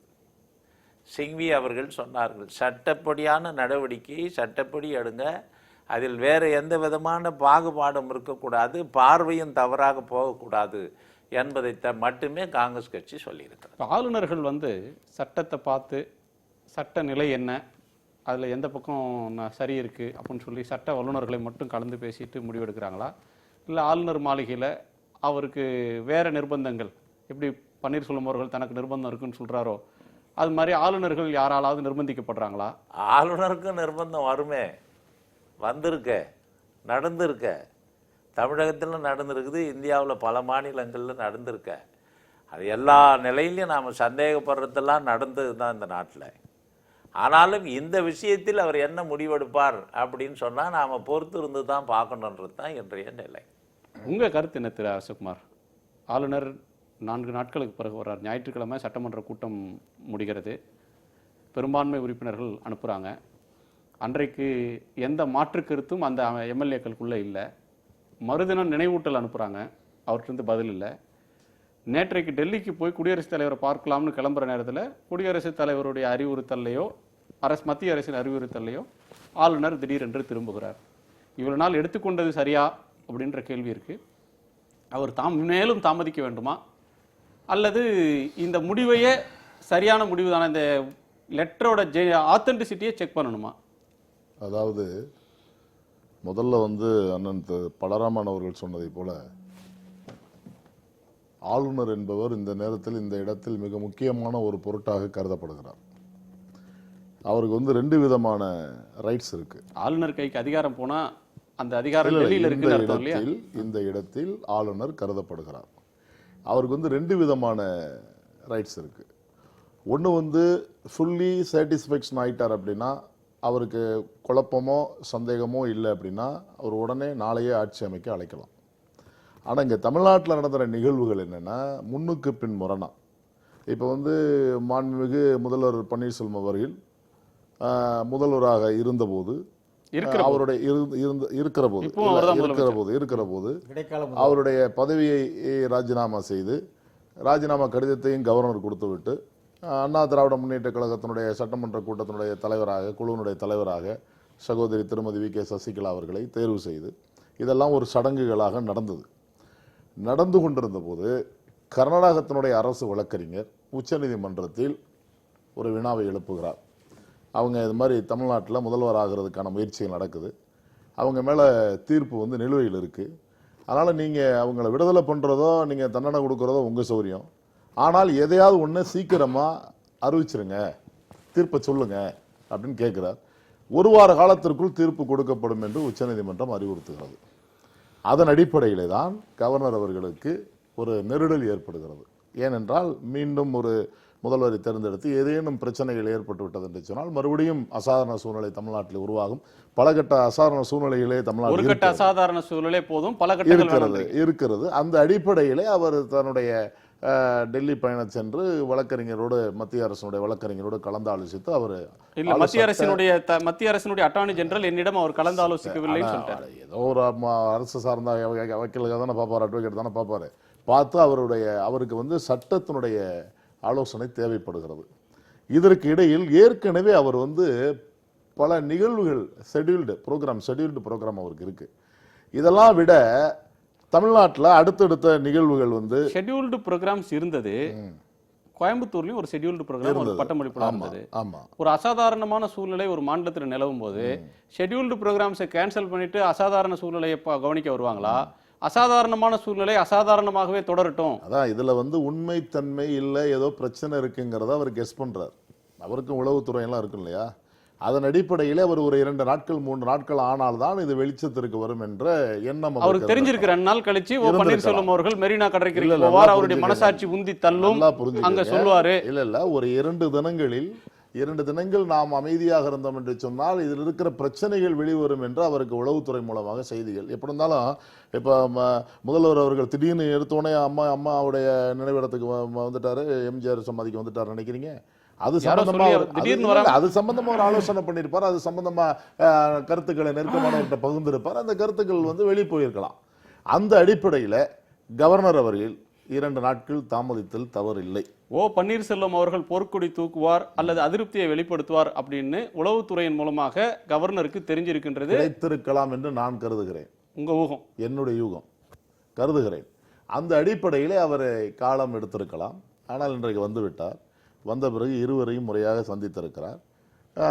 இவங்க வந்து 131 பேர் ஆதரவு கொடுக்கணும், கடிதம் கொடுக்குறாங்க, ஆட்சி அமைக்க உரிமை கோர்றாங்க. அவங்க கிட்டத்தட்ட 6 பேர், முதல்வரோடு சேர்த்து 6 பேர் இருக்காங்க. ஏறத்தாழ ஒரு 128, 27, 29 பேத்துக்குள்ளே தான் அந்த கடிதம் கொடுத்துருக்க முடியும், ஆதரவு கொடுத்துருக்க முடியும். அதையுமே வந்து இப்போ வந்து உண்மைத்தன்மையை வந்து ஆராய வேண்டிய பொறுப்பு கவர்னருக்கு இருக்கு. ஆகையினால உடனடியாக வெள்ளிடை மலையா சில விஷயங்கள் இல்லையா, அதாவது முதலமைச்சர் இருக்கிறார், அவரோடு அவருடைய அமைச்சரவை இல்லை, அவரோடு 4-5 சட்டமன்ற உறுப்பினர்கள் இருக்கிறாங்க அதிருப்தியாக. இன்னொரு புறத்தில் 120க்கும் மேற்பட்ட சட்டமன்ற உறுப்பினர்கள். ஜெயலலிதா அவர்கள் மறைந்த நிலையில நம்முடைய சட்டமன்றத்துடைய எண்ணிக்கை 233ஆக குறைஞ்சிருக்கு. 117 பேர் இருந்தாலே அவங்களுக்கு ஆட்சி அமைக்க அதிகாரம் இருக்கு. பெரும்பான்மை பெற்ற ஒரு கட்சியை ஆட்சி அமைக்கிறதுக்கு ஒவ்வொரு முறையும் இந்த மாதிரி கேட்க முடியுமா? நீங்க அந்த கடிதம் ஜெனியூன் தானான்னு கேட்க முடியுமா? நீங்க இல்ல கடிதம் ஜெனியூன் தானான்னு இது வரைக்கும் அந்த மாதிரி ஒரு சூழ்நிலைகள் உருவானா கேட்கத்தானே போறாங்க. இப்ப உருவாயிருக்கே. அவரே சொல்றாரு, நான் நிர்பந்திக்கப்பட்டேன்றாரு. இன்றைக்கு அவைத்தலைவராக இருக்கிற மதுசூதனன் வந்து முன்மொழிந்த மதுசூதனன் வந்து இன்னைக்கு வந்து அவருக்கு வந்து ஆதரவு கொடுக்குறேங்கிறாரு. கேட்டால் எம்ஜிஆரால் உருவாக்கப்பட்ட கட்சியை வந்து காப்பாற்ற வேண்டிய காலகட்டம் இருக்கு, அதுக்கான வந்தேங்கிறாரு. இது மாதிரி எத்தனை பிரச்சனைகளும் உள்ள இருக்கு. இந்த பிரச்சனைகளை வந்து வந்து தீர்வு காண்றது, பிரச்சனையை வந்து என்னங்கிறத ஆராயிறது வந்து கவர்னருடைய கடமை. அந்த இடத்துல அவர் சும்மா எடுத்தங்கவுத்தன் பண்ணிட முடியாது. ஆளுநருக்கு ஒரு நெருடல் வந்திருக்கு, உளவுத்துறையின் தகவல் கசிஞ்சிருக்கு. அவருக்கு ஏதேனும் ஒரு கலகம் வரும் அப்படின்னு பார்த்து அவர் காத்திருந்திருக்கிறார். அவருக்கு இன்ட்யூஷன் இருந்திருக்கு. இப்போ அவர் எதிர்பார்த்தது மாதிரியே மெரினால போய் உட்கார்ந்து கருத்து சொல்றார். இப்போ 6 சட்டமன்ற உறுப்பினர்கள் அதிருப்தியை வெளிப்படுத்துறாங்க. அப்படி இருக்கும்போது மற்ற கடிதங்களையும் ஆளுநர் சந்தேகிக்க வேண்டும், அதனால அவர் தீர யோசிக்கணும் அப்படின்ற பார்வையை முன்வைக்கிறாங்க. இல்லை, பொதுவாக மத்திய அரசாங்கத்துக்கு எப்போதுமே அது பிஜேபியாக இருக்கட்டும் காங்கிரஸாக இருக்கட்டும், மாநில அரசாங்கங்களை இன்றைக்குமே அவர்கள் வந்து ஒரு சாதாரணமாக தான் இடப்படுவார்கள். இதே அவர்களுடைய மாநிலமாக இருந்து, அவர்கள் ஆளுங்கட்சியாக இருக்கிற மாநிலமாக இருந்து, அவர்கள் மெஜாரிட்டியாக இருந்து, இப்பொழுது உத்தரகாண்டில் நடந்துச்சு, உங்களுக்கு தெரியும். அது மாதிரி நடந்துச்சுன்னா அது பின்னாடி கோர்ட்டுக்கு நீதிமன்றத்துக்கு போய் அவங்க ஒரு ஆர்டர் வாங்கிட்டு வந்து திருப்பி ப்ரூவ் பண்ணுறாங்க. ஆக இதுக்கெல்லாம் வெயிட் பண்ணணும்னு சொன்னாக்க, நீங்கள் சொன்னீங்க, அழகாக சொன்னீங்க, கேட்டீங்க ஒரு கேள்வி. அசாதாரணமான சூழ்நிலை இருக்கிற போது கூட அவருடைய ஷெட்யூல் ப்ரோக்ராம் படி தான் அவர் செய்யணுமா, வந்து பார்க்கக்கூடாதா? நாடே கொந்தளிச்சுக்கிட்டு இருக்கு. ஒரு ஆளுங்கட்சி இருக்கிறப்போ இடைக்கால முதல்வராக இவர் இருக்குன்னு சொல்லி அதே ஆளுநர் தான் சொல்லிட்டு போயிருக்கிறாரு. ஆக இங்கே பிரச்சனை பெருசாகிக்கிட்டு இருக்கு. இவர் வந்து நிர்பந்திக்கப்பட்டிருக்கிறேன்னு சொல்லி போய் ஒரு உண்ணாவிரதம் இருக்கிறாரு, இது தியானம் இருக்கிறேன்னு சொல்லிட்டு போய் அங்கே உட்காந்துருக்கிறாரு. அது என்னமோ அம்மாவின் ஆவியே அவருக்கு சொன்னது மாதிரியும் ஆள் மனது எனக்கு சொன்னுச்சு, அதனால நான் சொல்கிறேன்னு சொல்கிறாரு. ஆக இது செட்டப்னு தான் நான் சொல்கிறேன். இதுக்கு பின்னாடி என்ன நடந்தது? உண்மையில் திரு பன்னீர்செல்வம் அவர்கள் தரப்பில் பேசுவதற்கு இங்கே யாரும் இல்லை. திரு அரசகுமாரோ அல்லது பல்ராமன் அவர்களோ மனுஷபுத்திரன் அவர்களோ பன்னீர்செல்வம் அவர்கள் தரப்பில் நின்று பேச முடியாது. இல்லை, அவங்க எனவே அவர் தரப்புல ஆள் இல்லாத போது அவரை நீங்க குற்றம் சாட்டுறது, அதற்கான விளக்கத்தை இன்னொரு தரப்பு சொல்ல முடியாத நிலைமையில் அது தொடர்றது சரியில்லை. இல்லை சொல்றது சரியில்லைன்னு சொல்லலாம். இவ்வளவு நாள் அவரே ஒத்துக்கிட்டு போனவர், எல்லாம் முன்மொழிந்தவர், எல்லாம் சொன்னவர், திடீர்னு பீச்சுக்கு போய் அம்மா சமாதியில் உட்காந்துட்டு இப்போ அம்மா சமாதி எனக்கு ஆன்மா வந்து சொன்னிச்சு, நான் இப்போ வந்து என்னை இது பண்ணிட்டாங்க, என்னை நிர்பந்தப்படுத்தினாங்க, இதெல்லாம் ஏன் இப்படி சொல்லலை அவர்? இதே இவர் தான் இந்த மதுசூதனன் போனதை பற்றி சொல்கிறாங்க. இந்த மதுசூதனனுக்கு 10 வருஷமாக அவைத்தலைவர் பதவி கொடுத்தது அம்மா தான் கொடுத்தாங்க. அவர் சொல்லியிருக்காரு, இன்றைக்கி என்ன சொல்லியிருக்காரு, ரவுடிகள் ராஜ்யத்தில் அதிமுக சிக்கி கொண்டதுங்கிறாரு. அவருக்கு என்ன மரியாதை இருந்துச்சுங்கிறது உங்களுக்கு தெரியும். அவருடைய கடந்த கால வரலாறை பார்த்தீங்கன்னா உங்களுக்கு நல்லா தெரியும். அவருக்கு என்ன பேர் இருந்துச்சுன்னு தெரியும். அவர் கடைசி காலத்தில் அவர் வாழ்க்கையின் இறுதி கட்டத்தில் முதல் இன்னும் சொல்ல போனா இறுதி கட்டம் ஏன் அதை சொல்றீங்க? சொல்லலை, அதை சொல்லலை. ஒருத்தருடைய ஆயுட்காலத்தை நாம 100 ஆண்டுகளே எப்படி வாழட்டும், 100 ஆண்டுகளே வாழட்டும், அதில் உங்களுக்கு சந்தேகம் மாற்றுக்கிறது இல்லை. ஆனால் மதுசூதனும் நல்லா இருக்கட்டும். ஆனால் அவர் ஒரு தவறான முடிவு எடுக்கிற போது அவரை நாங்கள் விமர்சிக்க வேண்டிய நிலை வருது. அதனால நான் சொன்னேன், அவர் தான் முதல்ல போய் சின்னம்மாவனுடைய கைகளை பிடிச்சி, நீங்கள் தான் இந்த கட்சியையும் ஆட்சியையும் காப்பாற்றணும், நீங்கள் தான் பொதுச் செயலர் ஆகணும், நீங்கள் தான் முதலமைச்சர் ஆகணும் அப்படின்னு முதலில் சொன்னவரே அவர் தான், மதுசூதனன் தான். இன்னைக்கு என்ன நிர்பந்தத்தால் அவர் போனார், எதனால் விலை போயிட்டாருங்கிறது தெரியல. ஆக அப்படிப்பட்ட நிலையில் இதில் வந்து ஆளுநர் வந்து தாமதிச்சு 2-3 நாள் தாமதிச்சு, இது என்ன ஆட்சியாது என்ன? நான் என்ன கேட்குறேன், ஒரு அரசாங்கம் இப்படி இருக்கிற போது, ஒரு அரசாங்கத்தின் நிலையற்ற தன்மை என்று கேள்வி வருகிற போது மற்ற மாநிலங்கள்லாம் வேடிக்கை பார்த்து கொண்டிருக்கிறது, உலகமே இன்றைக்கு ஒத்து பார்த்து கொண்டிருக்கிறது. மெஜாரிட்டியாக இருக்கிற ஒரு எம்எல்ஏக்கள் இருக்கிற ஒரு கட்சி ஆட்சி அமைக்க முடியாத சூழ்நிலை இருக்கிறது. அப்படிப்பட்ட நிலையிலே வித்யாசாகர் எப்பொழுதாவது வருவார், இஷ்டத்துக்கு வருவார், கவர்னர் இஷ்டத்துக்கு வருவார், வந்து கேட்பார், அவர் மீண்டும் 2-3 நாள் இருந்து யோசிச்சுப்பார், அப்புறம் முடிவெடுப்பார் என்று சொல்வதை 2 மாநில மத்திய அரசாங்கத்தில் மத்திய ஆளுங்கட்சியாக இருக்கிற கட்சிகள் சொல்லுகிற போது வேதனையாக இருக்கிறது எனக்கு. இல்ல இதுல பாயிண்ட் வந்து, ஆளுநர் நீங்க கொடுத்த கடிதங்களை சந்தேகிக்க வேண்டும், அவர் தீர விசாரிக்க வேண்டும், உண்மையிலேயே எந்த வற்புறுத்தலும் இல்லாமல் தான் எம்எல்ஏக்கள் இந்த முடிவுக்கு வந்தார்களா அப்படின்னு ஆளுநர் கேட்டறிய வேண்டும் அப்படின்ற ஒரு கருத்தை அதிமுக ஏற்கிறதா நிராகரிக்கிறதா? நாங்கள் முன்னுதாரணம் ஏதாவது இருக்கிறதா? இந்திய அரசியலில் கிட்டத்தட்ட 49-50 அரசுகளை கலைத்தவர்கள் காங்கிரஸ் கட்சிக்காரர்கள் மத்திய அரசாங்கத்தில் இருக்கிற போது, அதுக்கு ஒரு பிஜேபி. ஆக நான் இதுக்காக முன்னுதாரணம், இப்படி ஒவ்வொருத்தருடைய கையெழுத்தையும் சந்தேகப்பட்டு 131 பேரையும் அவர் விசாரித்து ஃபோரன்சிக் சயின்ஸுக்கு அனுப்பிச்சு அங்கேருந்து வாங்கிட்டு வந்து இதெல்லாம் கண்டுபிடிச்சி முடியும். கையெழுத்து அவர்களாக இருந்தாலும் கட்டாயப்படுத்தி போட்டோம்னு சொன்னா, கட்டாயப்படுத்தி போட்டாங்கிறது அது forensic science பண்ண முடியாது. ஒவ்வொரு எம்எல்ஏ கேட்கட்டும், அதை பற்றி எங்களுக்கு டைம் இல்லையா, அது ஒரு 1 ஹவரில் கேட்டு போயிடலாமே. ஆனால் அப்படிப்பட்ட பிரசிடென்ட் எதுவும் இல்லை, புதுசாக அதை உருவாக்குற மாதிரி இருக்கின்றது. சரி, ஒரு இடைவேளைக்கு பிறகு பேசலாம். ஒரு சிறு இடைவேளைக்கு பிறகு காலத்தின் குரல் தொடரும்.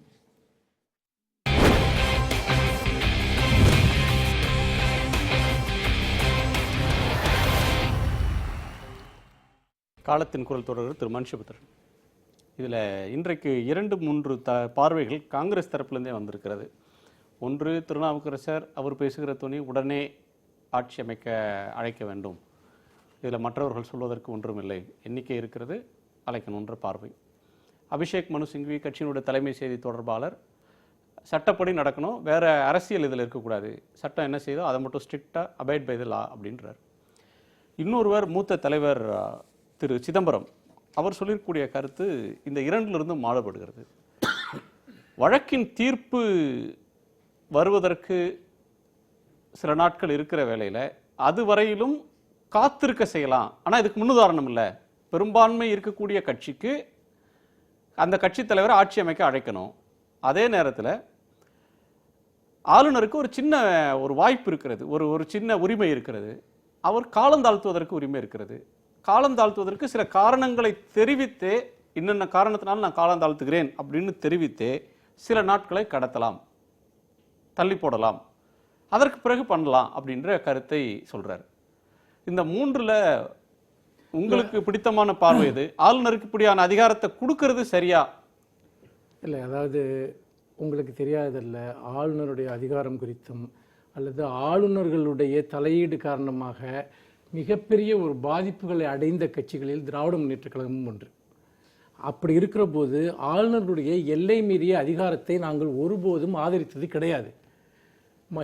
அதோடு மட்டுமல்ல, மாநில சுயாட்சிக்காக நாங்கள் போராடிய அளவுக்கு, நாங்கள் குரல் கொடுத்த அளவிற்கு எந்த கட்சியும் போராடியது கிடையாது, குரல் கொடுத்தது கிடையாது. ஆளுநருடைய அதிகாரம் குறித்த நம்முடைய பார்வைகள் என்பது வேறு. ஆனால் முன்னுதாரணமே இல்லாத சம்பவங்கள் ஒரு மாநிலத்தில் நடக்கிற போது நாம் புதிய முன்னுதாரணங்களை ஏற்படுத்த வேண்டிய நிர்பந்தம் ஏற்படுகிறது. இதற்கு முன் எந்த மாநிலத்திலும் நடந்திராத வகையில் ஒரு முதலமைச்சரே நான் நிர்பந்திக்கப்பட்டேன் என்று சொல்லக்கூடிய சூழல் எந்த மாநிலத்தாவது ஏற்பட்டிருக்கிறதா? எந்த கவர்னராகவும் இந்த சூழ்நிலையை இதுவரைக்கும் எதிர்கொண்டிருக்கிறாரா? இன்னொரு விஷயம், நீங்கள் இந்த எம்எல்ஏக்களை பொறுத்த வரைக்கும் உங்களை போன்ற ஊடகங்கள் தான் 2 நாட்களாக ஒரு செய்தியை சொல்லிக் கொண்டிருக்கிறார்கள். எம்எல்ஏக்கள் எங்கே இருக்கிறார்கள் என்று தெரியவில்லை, எங்கே போகிறார்கள் என்று தெரியவில்லை, அவர்கள் கூட்டமாக அழைத்துச் செல்லப்படுகிறார்கள், அந்த விடுதிகளில் தங்க வைக்கப்பட்டிருக்கிறார்கள். எம்எல்ஏக்கள் பொதுவாக இருக்கக்கூடிய இடம் எம்எல்ஏ ஹாஸ்டல் தான்.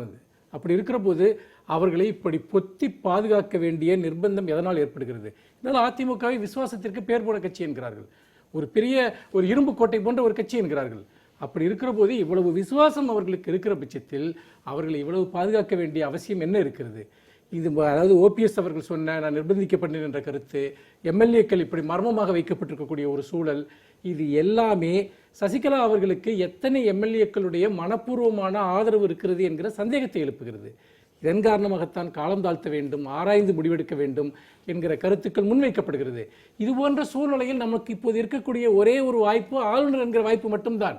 இதை தவிர நமக்கு வேறு மாற்று ஏற்பாடுகள் இருந்தால் அதை பற்றி நாம் பேசலாம். ஆளுநர் என்ற ஒரு பதவி இருக்கிறது. இது போன்ற பொலிட்டிக்கல் கிரைசிஸ் வருகிற போது அதை எப்படி அணுகுவது என்கிற சூழ்நிலையில் ஆளுநர் மத்திய அரசினுடைய வெறும் கைப்பாவையாக அல்லாமல், அல்லது மத்திய அரசினுடைய அரசியல் நோக்கங்களுக்கு ஏற்ப செயல்படுகிறவராக அல்லாமல் அவர் இந்த விஷயத்தில் சட்டபூர்வமான கடமைகளை நிறைவேற்ற வேண்டும். ஐயம் திரிபுர தன்னுடைய கடமையை நிறைவேற்றும் என்பதுதான் எங்களுடைய ஒரு கோரிக்கை. அதற்கு புறம்பாக அவர்கள் நடந்து கொண்டால் அதற்காக குரல் கொடுக்கக்கூடிய கட்சியாகவும் நாங்கள் இருப்போம். நாங்கள் ஒருபோதும் ஆளுநரை பயன்படுத்தி எந்த கட்சியை எந்த ஆட்சியையும் நாங்கள் கலைக்க முயற்சித்ததில்லை. 2001 கலைஞர் அவர்கள் கைது செய்யப்பட்ட போது கூட அதிமுக ஆட்சியினால் நாங்கள் ஆளுநர் ஆட்சியை இங்கு கோரவில்லை. கலைஞரை ஏற்க மறுத்து விட்டார். அப்படிப்பட்ட ஒரு நிலையில் எங்களுக்கு யாரும் மாநில சுயாட்சியை பற்றியோ கவர்னருடைய அதிகாரத்தை நாங்கள் முழுமையாக ஏற்கிறோம் என்றோ சொல்லித்தர வேண்டிய அவசியம் இல்லை என்று நினைக்கிறேன். இன்றைக்கு பன்னீர்செல்வம் அவர்களுடைய கருத்து இருக்கு. அவர் ஒரு முதலமைச்சர் 48 மணி நேரத்தில் தன்னுடைய கருத்தை மாற்றிக்கொண்டதும், நான் நிர்பந்திக்கப்பட்டேன் ஒரு முதலமைச்சரே சொல்றதும் ஒரு அசாதாரணமான ஒரு சூழல். இதற்கு முன்னுதாரணம் இல்லை. வழக்கமாக கட்சியை ஆதரிக்கக்கூடியவங்க, கட்சியில் அடுத்த கட்டத்தில் இருக்கக்கூடியவங்க, எம்எல்ஏக்கள், மற்றவங்க மாற்று கருத்து சொல்லுவாங்க. ஒரு முதலமைச்சரே சொல்கிறார். ஆனால் ஒரு பெரும்பான்மை இருக்கிற ஒரு கட்சியை ஆட்சி அமைக்க அனுமதித்து விட்டு ஒரு ஆட்சிக்கு பெரும்பான்மை இருக்கிறதா இல்லையா அப்படின்ற இடத்தை நிரூபிக்க வேண்டிய இடம் சட்டமன்றம். ஆளுநருக்கு எல்லா அதிகாரம் இருக்கட்டும், அவருடைய டிஸ்கிரிஷனை பயன்படுத்தட்டும் அப்படின்னு சொன்னா, நம்முடைய இந்திய அனுபவத்தில் ஆளுநர் மாளிகைகள் என்பது அன்றைய மத்திய அரசு எந்த ஆட்சி மதில் இருக்கோ அவர்களால் நியமிக்கப்படக்கூடிய ஆளுநர்கள், அவர்களுடைய பேச்சை கேட்கக்கூடிய ஆளுநர்கள். அப்படின்றப்ப அரசியல் குறுக்கீடுகள், விருப்பு வெறுப்புகள் வரும் அப்படின்றது யதார்த்தம். எனவே ஆளுநர்களுக்கான இந்த மிதமிஞ்சிய அதிகாரம் அவர் சட்டமன்றத்தில் விதிகளின்படி சட்டமன்றம் நடக்கட்டும், இந்த நாட்குள்ள நீங்க உங்களுடைய பெரும்பான்மை நிரூபிங்க, பெரும்பான்மை நிரூபிக்க வேண்டியதும் சட்டமன்றம் தான் அப்படின்னு சொல்றதுல உங்களுக்கு என்ன மாற்று? இல்லை, பொதுவாக ஆளுநருடைய மிதமிஞ்சிய அதிகாரமாக நான் இதை பார்க்கவில்லை. ஏனென்றால் எஸ்ஆர் பொம்மை அந்த வழக்கிற்கு பிறகு ஆளுநர்களுடைய அதிகாரம் என்பது நீதிமன்றத்தால் இன்றைக்கு கண்காணிக்கப்படக்கூடிய ஒன்றாக இருக்கிறது. சமீபத்தில் சில மாநிலங்களில் ஆளுநர்களுடைய செயல்பாட்டை நீதிமன்றம் கண்டித்து ரத்து செய்த அனுபவங்களும் நமக்கு இருக்கிறது. அப்படியெல்லாம் ஒரு ஆளுநர் தான் நினைத்தபடியெல்லாம் செயல்பட்டு விட முடியாது, அல்லது தன்னுடைய நோக்கங்களை முழுமையாக நிறைவேற்றிக் கொண்டு விட முடியாது. நீதிமன்றம் இந்த விஷயத்தில் மிக மிக சென்சிட்டிவாக இருக்கிறது. அப்படி பார்க்கிற போது உண்மையான நிலைமையை ஒரு ஆளுநர் கணக்கில் எடுத்துக்கொள்ள வேண்டும். ஒருவேளை ஆளுநர் நீங்கள் நம்பிக்கை வாக்கெடுப்பு கோர வேண்டும் என்கிற முடிவுக்கும் அவர் வரலாம். மொத்தத்தில் ஆளுநர் இந்த விஷயத்தில் நடைமுறை விவேகத்தோடு செயல்பட வேண்டும் என்று நாங்கள் சொல்கிறோமே ஒழிய, நம்பகத்தன்மை உள்ள ஒரு அரசை உருவாக்க வேண்டும் என்று நாங்கள் சொல்கிறோமே ஒழிய, ஸ்திரத்தன்மை உள்ள ஒரு அரசை நாங்கள் உருவாக்குவதற்கு உதவ வேண்டும் என்று சொல்கிறோமே ஒழிய, ஆளுநருடைய தலையீட்டையோ வேறு அவருடைய குறுக்கீட்டையோ நாங்கள் ஆதரிக்கவில்லை. இன்னும் அது மட்டுமல்ல, அப்படிப்பட்ட குறுக்கீடுகளை இன்றைக்கு இருக்கக்கூடிய நிலையில் ஆளுநர் செய்ய முடியாது. நீதிமன்றங்கள் அதை மிக கடுமையாக கண்காணிக்கின்றன என்பதை நீங்கள் மறந்துவிடக்கூடாது. நீதிமன்ற தீர்ப்புகளை யார் கவலை பொருட்படுத்துறாங்க? தீர்ப்பு வர்றதுக்கு முன்னாடி உத்தரகாண்ட் அரசை ஒரு ஆளுநர் கலைக்க பரிந்துரைத்தார், கலைச்சாங்க. அதற்கு பிறகு நீதிமன்றம் தலையிட்டு ஆளுநர் செய்த முடிவு தவறு, உங்க ரெக்கார்ட்லாம் கொண்டு வாங்க, மினிட்ஸ் புக்கை கொண்டு வாங்கன்னு சொன்ன பிறகு அந்த உத்தரவு ரத்து செய்யப்பட்டு பதவி இழந்த முதலமைச்சர் மீண்டும் பதவி பிரமாணம் செய்து வைக்கப்பட்டார். நீதிமன்றம் தலையிட முடியும். ரொம்ப நாளுக்கு முன்னாடி நடக்கல. இல்ல இல்ல, அதுதான் நீதிமன்றம் தலையிட முடிகிறது அல்லவா இந்த விஷயத்தில். நீதிமன்றத்தின் வரம்புக்குட்பட்டது. ஆனால் இதற்கு இந்த நிலை என்பது எஸ்ஆர் பொம்மை வழக்கிற்கு பிறகுதான் இங்கு உருவாகிறது. ஆகவே ஆளுநர் என்பவர் ஒன்றும் எல்லையற்ற அதிகாரம் படைத்தவர் அல்ல. அப்படியெல்லாம் அவர் சட்டத்தை மீறி அவர் நடந்துவிட முடியாது. அவருடைய அதிகார வரம்பிற்கு உட்பட்டு அவர் நியாயமாக அதில் நடந்து கொள்ள வேண்டும் என்பதுதான் எங்களுடைய கோரிக்கை. இவங்க திமுகவினுடைய கொள்கை ஆளுநர் தான் பவர்ஃபுல் மேன் அப்படிங்கிற மாதிரி தெரியல. ஆளுநர் பதவி இருக்கிற போது சொல்லும் போது என்ன பதவி இருக்கிற போது அவருக்கு ஒரு ரோல் இருக்கிறது. 1980 எங்களுடைய புரட்சி தலைவர் எம்ஜிஆர் தலைமையில் இருந்த அரசை கலைக்க சொன்னது திமுக தான். ஆளுநரை பயன்படுத்தி தான் அன்னைக்கு கலைக்க சொன்னாங்க. அதெல்லாம் கடந்த கால நிகழ்வுகள், கடந்த கால ஜெயலலிதா நிகழ்வுகள். அவர்கள் வந்து கலைக்க சொல்லலையா திமுக ஆட்சியை? கடந்த கால நிகழ்வுகள் அதெல்லாம். ஜெயலலிதா அவர்கள் ஆனா எனக்கு திமுக வேதனை ஆட்சியை கலைக்க என்னவென்றால், வேண்டும் என்று எத்தனை தடவை கோரிக்கை வைத்தார்? எனக்கு வேதனை நீங்கள் ஒரு என்னவென்றால், பத்திரிகையாளராக நீங்கள் சொல்லுங்கள், உங்கள் நினைவில் இல்ல, இருந்து அது இருக்கு, எத்தனை right. முறை அந்த கோரிக்கையை முன்வைத்தார்கள்? இது வேதனை என்னவென்றால் இவர்கள் என்னமோ ஆளுநருடைய ஆளுநர் ஆளுநருடைய உரிமையை பற்றி இப்பொழுதுதான் அவர்கள் கவலைப்படுகிறார்கள்.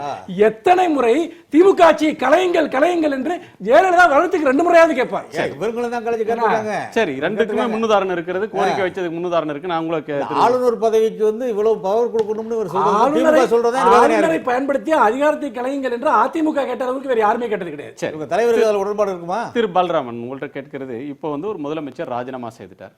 அந்த ராஜினாமா ஏற்கப்பட்டு விட்டது. நீங்களே குறிப்பிட்டதை போல இத்தனை நாள் நான் முதலமைச்சராக பணியாற்றி வந்த காலத்தில் எனக்கு உறுதுணையாக இருந்த எல்லாருக்கும் நன்றின்னு சொல்லிட்டார். இப்போ நிர்பந்தத்தின் பேரில் ஒரு இக்கட்டில் நான் விலகினேன்றார். இப்போ அவருடைய ஏற்கப்பட்ட ராஜினாமாவை இல்ல நாங்கள் ஏற்றுக்கொண்டது தவறு, நான் ராஜினாமா கொடுத்தது தவறுன்னு இவர் சொல்லலாம். ஆனால் ஏற்றுக்கொண்டு விட்ட பிறகு கெசட்டில் நோட்டிஃபை பண்ண பிறகு ஒரு ஆளுநர் அதிலிருந்து பின்வாங்க முடியுமா? அவரையே நீங்கள் தொடருங்கன்னு சொல்ல முடியுமா? சட்டமன்றத்தில் நீங்கள் வந்து மெஜாரிட்டி கொடுங்க, காட்டுங்க அப்படின்னு சொல்ல முடியுமா? அல்லது கட்சி தீர்மானத்தை வைத்திருக்கிறவரிடம் ஆட்சியை கொடுத்து நீங்கள் அந்த பெரும்பான்மை நிரூபிங்கன்னு சொல்ல முடியுமா? அல்லது இந்த இரண்டுக்குமே வாய்ப்பு இல்லாமல் காலத்தை தாழ்த்தி தீர்ப்பு சாதகமாகவோ பாதகமாகவோ வந்த பிறகு அப்படி செய்யலாமா? அப்படி செய்வது சட்டப்படி சரியா? தார்மீக அடிப்படையில் சரின்னு ஒரு வாதம் வச்சாலும் சட்டப்படி அது சரியா? சட்டப்படினா கவர்னருக்கு கொடுத்துருக்கிற அதிகாரத்தின் அடிப்படையில் சமயோசிதமாக முடிவெடுக்கிற அதிகாரம் அவருக்கு தரப்பட்டிருக்கு.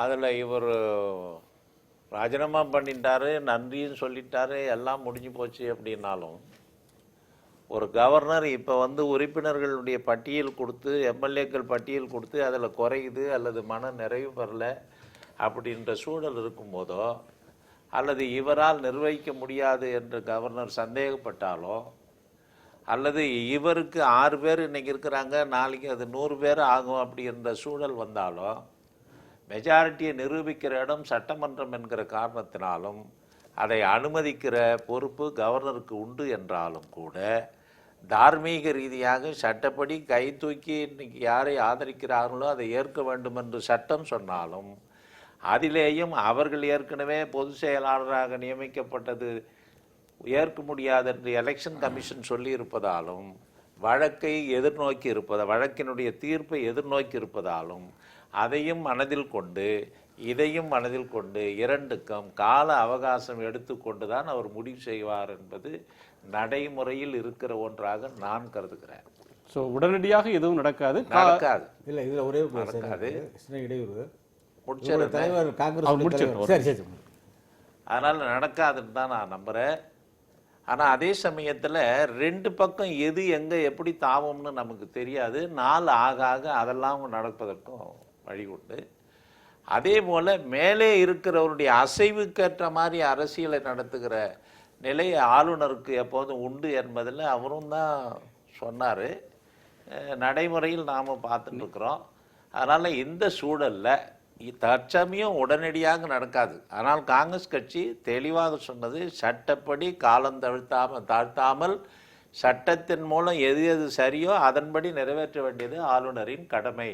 அப்படி என்பது காங்கிரஸ் கட்சி. திருப்தி ஏற்படும் வரை அப்படின்றப்ப காலம் தாழ்த்துவது தவிர்க்க முடியாதுன்ற ஒரு தோற்றத்தை உங்களுடைய கருத்து சொல்லுது. ஆமா, கவர்னருக்கு அது ஒரு நிலை வாய்ப்பு இருக்கு. நான் பொதுவா இதுவரையிலும் பழைய அனுபவங்கள்ல இருந்து கேட்கணும்னா, நீங்க காலதாமதம் செய்தால், நீங்க சொல்றீங்க இன்றைக்கு தெரிகிற தோற்றம் நாளைக்கு தெரியாது, இந்த பக்கம் இருப்பவர்கள் அந்த பக்கம் போகலாம், அந்த பக்கம் வரக்கூடியவங்க இப்படி போகலாம், நிலைமைகள் மாறலாம், எனவே பொறுத்திருக்கணும்ன்ற கருத்து சொல்றீங்க.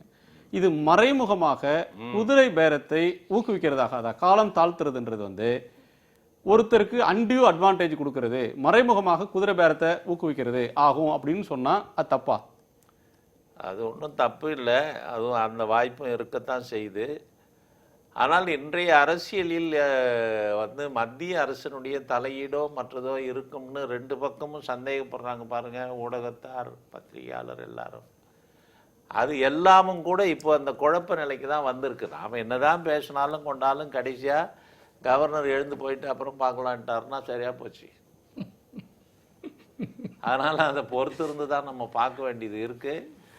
எங்களுடைய நிலை இது. சரி, ஆளுநர் விவகாரத்தில் ஒரே ஒரு இது, இவங்க தலைவர் ஆளுநர் நியமிக்கிறதுக்கே மத்திய அரசு 5 மாதத்துக்கு மேலே ஆயிடுச்சு, இன்னும் நியமிக்கலை. முழு நேர ஆளுநரை புது ஆளுநரை ஒரு முழுமையான ஒரு ஆளுநரை நியமிக்கலை. அது ஒரு பெரிய குற்றச்சாட்டு நாங்கள் வைக்கிறோம். அது ஒரு பக்கம் இருக்கட்டும். இப்போ இவங்க தலைவர், காங்கிரஸ் கட்சியினுடைய தலைவர் அண்ணன் திருநாவுக்கரசு அவர்கள் உடனடியாக இந்த மெஜாரிட்டி எந்த எம்எல்ஏக்கள் அதிக ஆதரவு இருக்கிறோ அவர்களை ஆட்சி அமைக்க அழைக்க வேண்டும் என்று ஒரு தகவலை சொல்லியிருக்கிறார். ஸ்போர்ட்ஸ் பர்சன் அவர் என்ன சொல்கிறது நியாயம். ஏன்னா ஒரு காங்கிரஸ் கட்சியுடைய தலைவர் அவர். சிதம்பரம் இடையில குறுக்கு சால் போத்துற மாதிரி அவர் என்ன சொல்லியிருக்காருன்னா, தீர்ப்பு ஒரு வரை காத்திருக்க வேண்டும். எந்த தீர்ப்பு?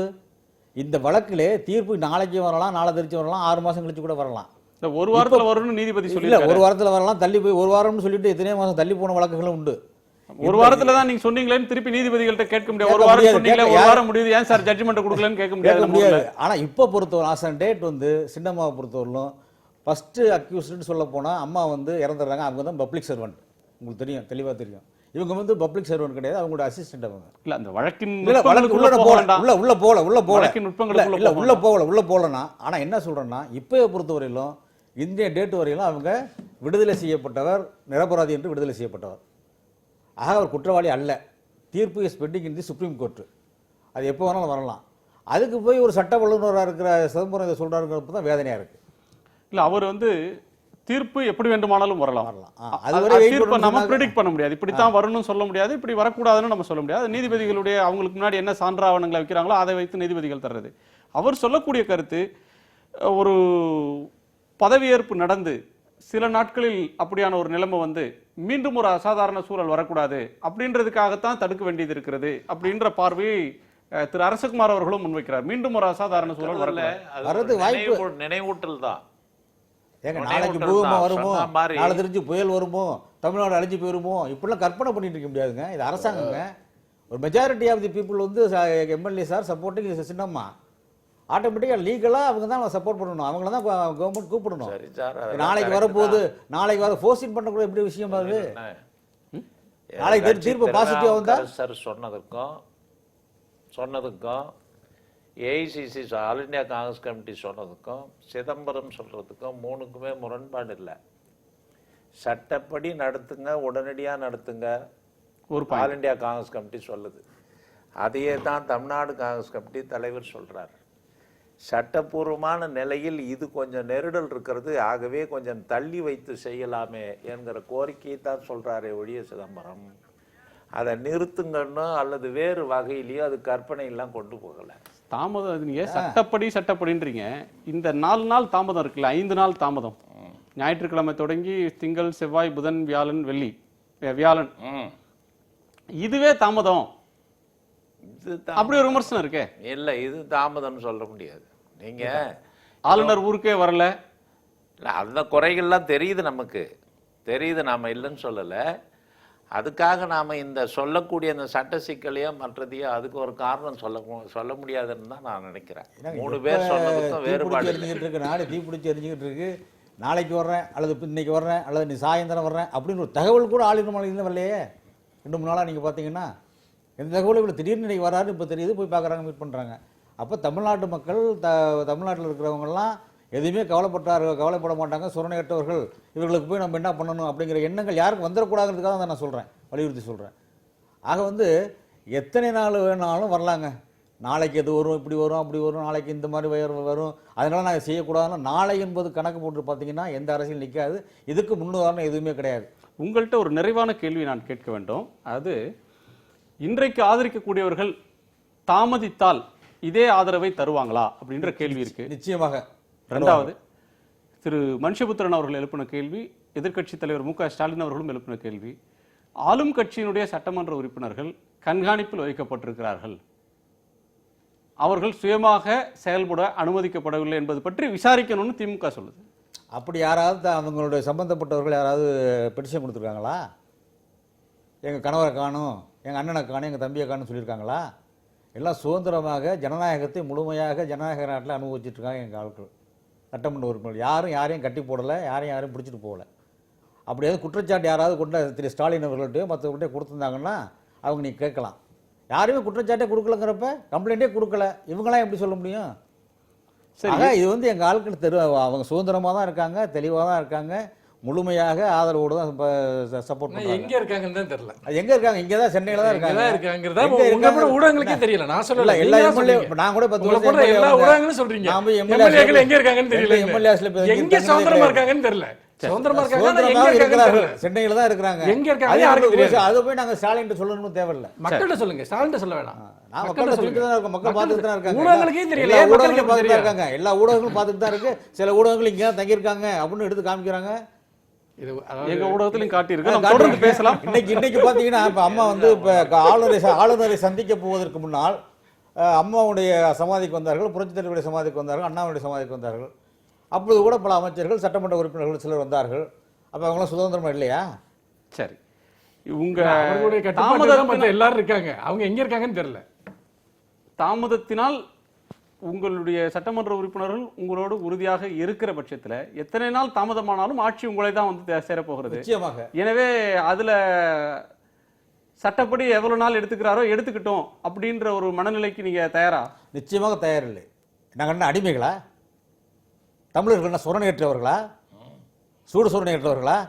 நாங்கள் என்ன மத்திய அரசாங்கத்துக்கு ஆளுநர்களுக்கு எழுதி கொடுத்துருக்கிறோம் அடிமை சாசனம்? அதெல்லாம் கிடையாது. தமிழனுடைய உரிமை ஏதாக இருந்தாலும் பறிக்கப்படக்கூடாது. மிக்க நன்றி. நிறைய கருத்துக்களை சொல்லியிருக்கீங்க. ஒரு சிறு இடைவேளைக்கு பிறகு பேசலாம். நன்றி திரு கலைராஜன்.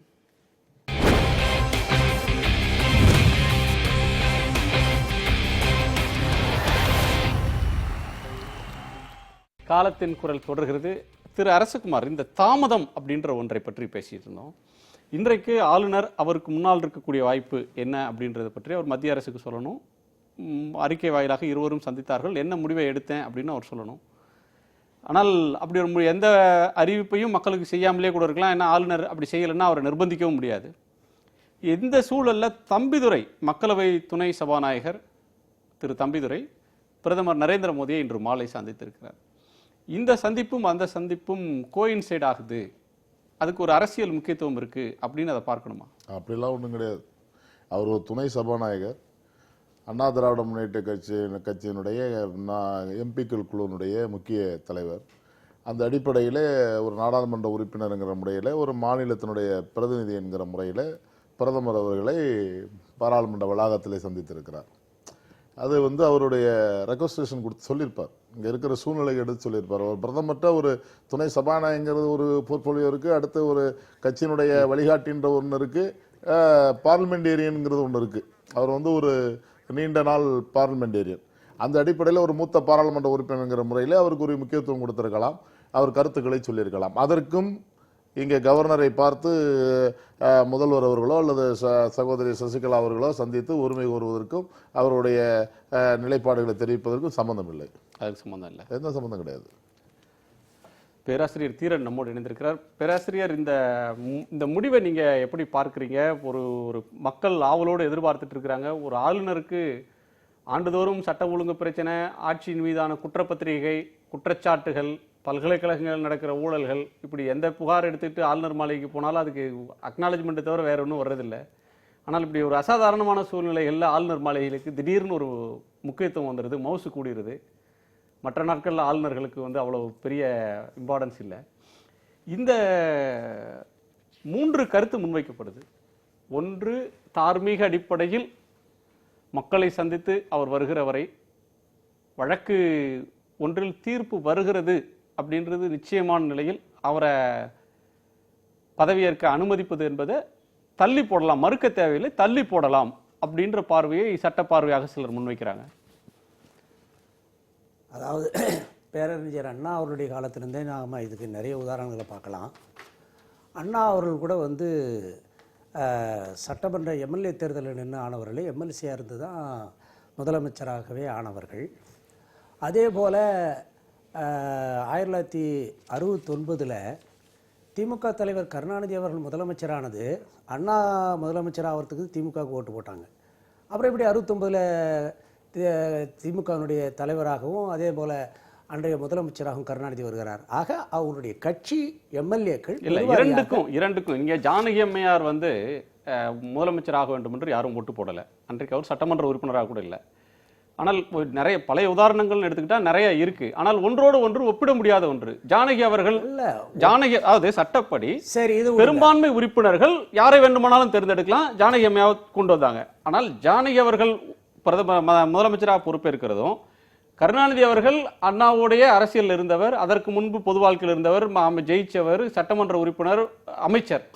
இந்த இரண்டுக்கும் வேற ஃபூட்டிங் இல்லையா?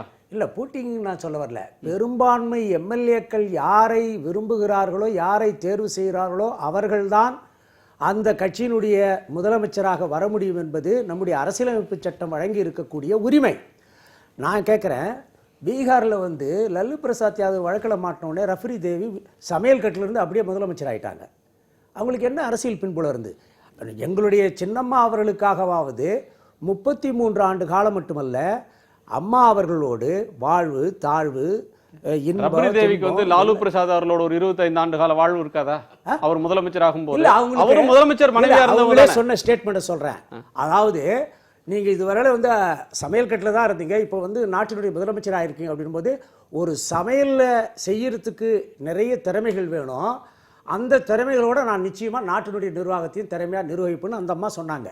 அதனால நான் என்ன சொல்றேன்னா, அந்த அளவுகள்லாம் இங்கே பார்க்கக்கூடாது. ஜனநாயகத்தை என்ன சொல்லுது, அரசியலமைப்பு என்ன சொல்லுது? பெரும்பான்மை எம்எல்ஏக்கள் யாரை தேர்வு செய்கிறார்களோ அவர்கள் இன்னார் இனியாரெல்லாம் பார்க்கக்கூடாது. 6 மாதத்துக்குள்ள என்ன கண்டிஷன் தெரியுமா?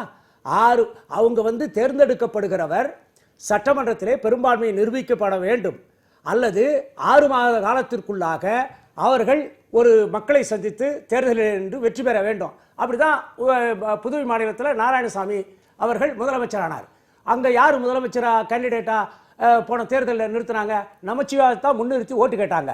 ஆனால் அதன் பிறகு அங்கே பெரும்பான்மையான இவங்கெல்லாம் சேர்ந்து முடிவு பண்ணி ஒரு எம்எல்ஏவே இதுக்காக ராஜினாமா பண்ண வச்சு, ஒரு எம்எல்ஏ ராஜினாமா பண்ண வைக்கல. அவர் பண்ணதா அவரே சொன்னார், அவரே முன் வந்து தான் வச்சாங்க. இதெல்லாம் இது வெளியில அது மாதிரி தான் எல்லாமே. ஆக அங்கே என்ன நடைமுறை இருந்ததோ அதே 6 மாசத்துல அவர் தேர்தல் நின்றாரு, வெற்றி பெற்றாரு, இன்னைக்கு முதலமைச்சராக இருக்கிறாரு.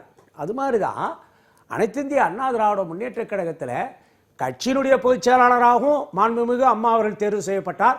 இப்பொழுது எதிர்ப்பு குரல் காட்டக்கூடிய ஓ பன்னீர்செல்வம் அவர்கள் முன்மொழிந்து அவரை வரவேற்று அவரை ஆதரித்து பொதுச் செயலாளராக அவர் வருகிறார்.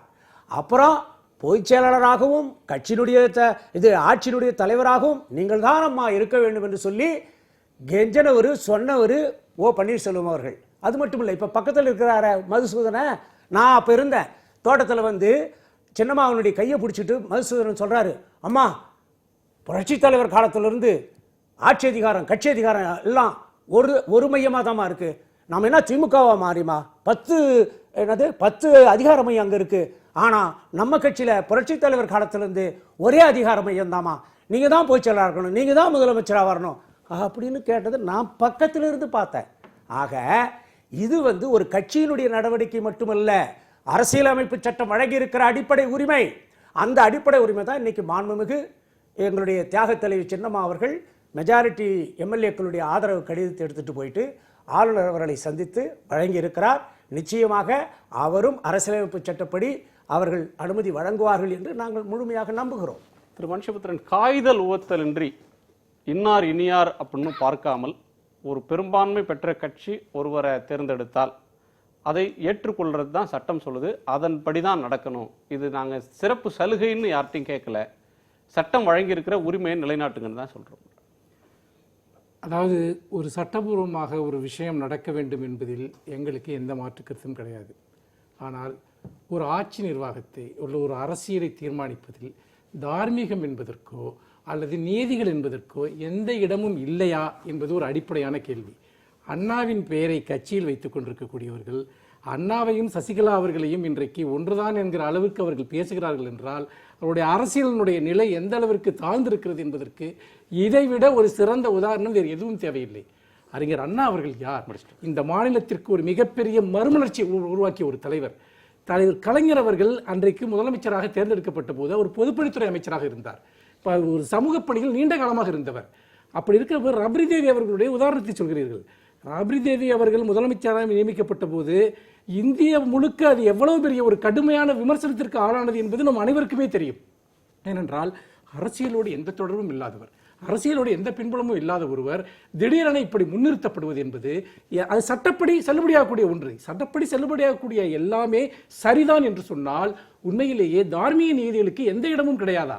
இதில் இன்னொரு முக்கியமான ஒரு விஷயம், ஒருவருடன் உடன் இருப்பது என்று சொன்னால் அது உண்மையிலேயே சசிகலா அவர்கள் மட்டுமல்ல, ஜெயலலிதா அவர்களுடைய பாதுகாவலர்களாக இன்றைக்கு இருக்கிறார்களே வந்துட்டு அந்த சிறப்பு படையினரை சேர்ந்தவர்கள் கூட இன்றைக்கு முதலமைச்சர் பதவிக்கு தகுதி உள்ளவர்கள் தான். அவர்கள் அவ்வளவு பாதுகாத்துக் கொள்கிறார்கள், அவ்வளவு பாதுகாப்பாக வைத்துக் கொள்கிறார்கள். ஜெயலலிதா அவர்கள் வைத்திருந்தார்கள், அதில் ஒருவரை முதலமைச்சர் ஆக்கி விடலாமா?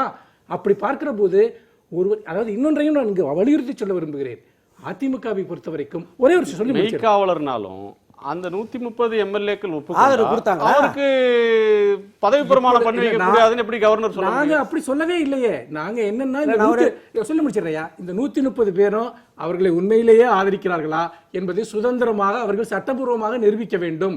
அதற்கான வழிமுறையை கவர்னர் செய்ய வேண்டும் என்பதுதான் எங்கள் கோரிக்கையை தவிர இதில் மற்றபடி எங்களுக்கு இதில் எந்த விதமான விஷயமும் இதில் கிடையாது. உங்க சாய்ஸ்ன்றதுல பிரச்சனை இல்லை. தார்மீக நெறிமுறையை பத்தி திமுக பேசக்கூடாது. ஏன்னா 1969 அண்ணா மறைந்தவுடனே அதற்கு அடுத்த நிலையில் இருந்தவர் நாவலர் நெடுஞ்செழியன் அறிக்கையெல்லாம் விட்டாச்சு. ராமரங்கனு இன்னும் இருக்கக்கூடிய 2-3 பேர். அப்போ என்னன்னா அடுத்த சீனியாரிட்டியில் இருக்கக்கூடியவர் நாவலர் நெடுஞ்செழியன் தான், அவர் தான் தமிழ்நாட்டினுடைய முதலமைச்சராக அடுத்து பொறுப்பேற்கணும்னு அறிக்கையெல்லாம் வந்துடுச்சு. ஆனால் அந்த கட்சியை இப்ப நம்ம சொல்றோம்ல, ஒரே நிமிஷம், லாஜிக் வந்து அந்த கட்சியினுடைய பெரும்பான்மை சட்டமன்ற உறுப்பினர்கள் யாரை தேர்ந்தெடுக்கிறார்கள் அப்படின்ற ஒன்று. அதைத்தான் சொல்ல வரேன். நாவலருக்கு அது பொருந்தும். ஏன்னா எல்லாரும் முடிவு பண்ணி அப்ப சர்ச்சை வரல.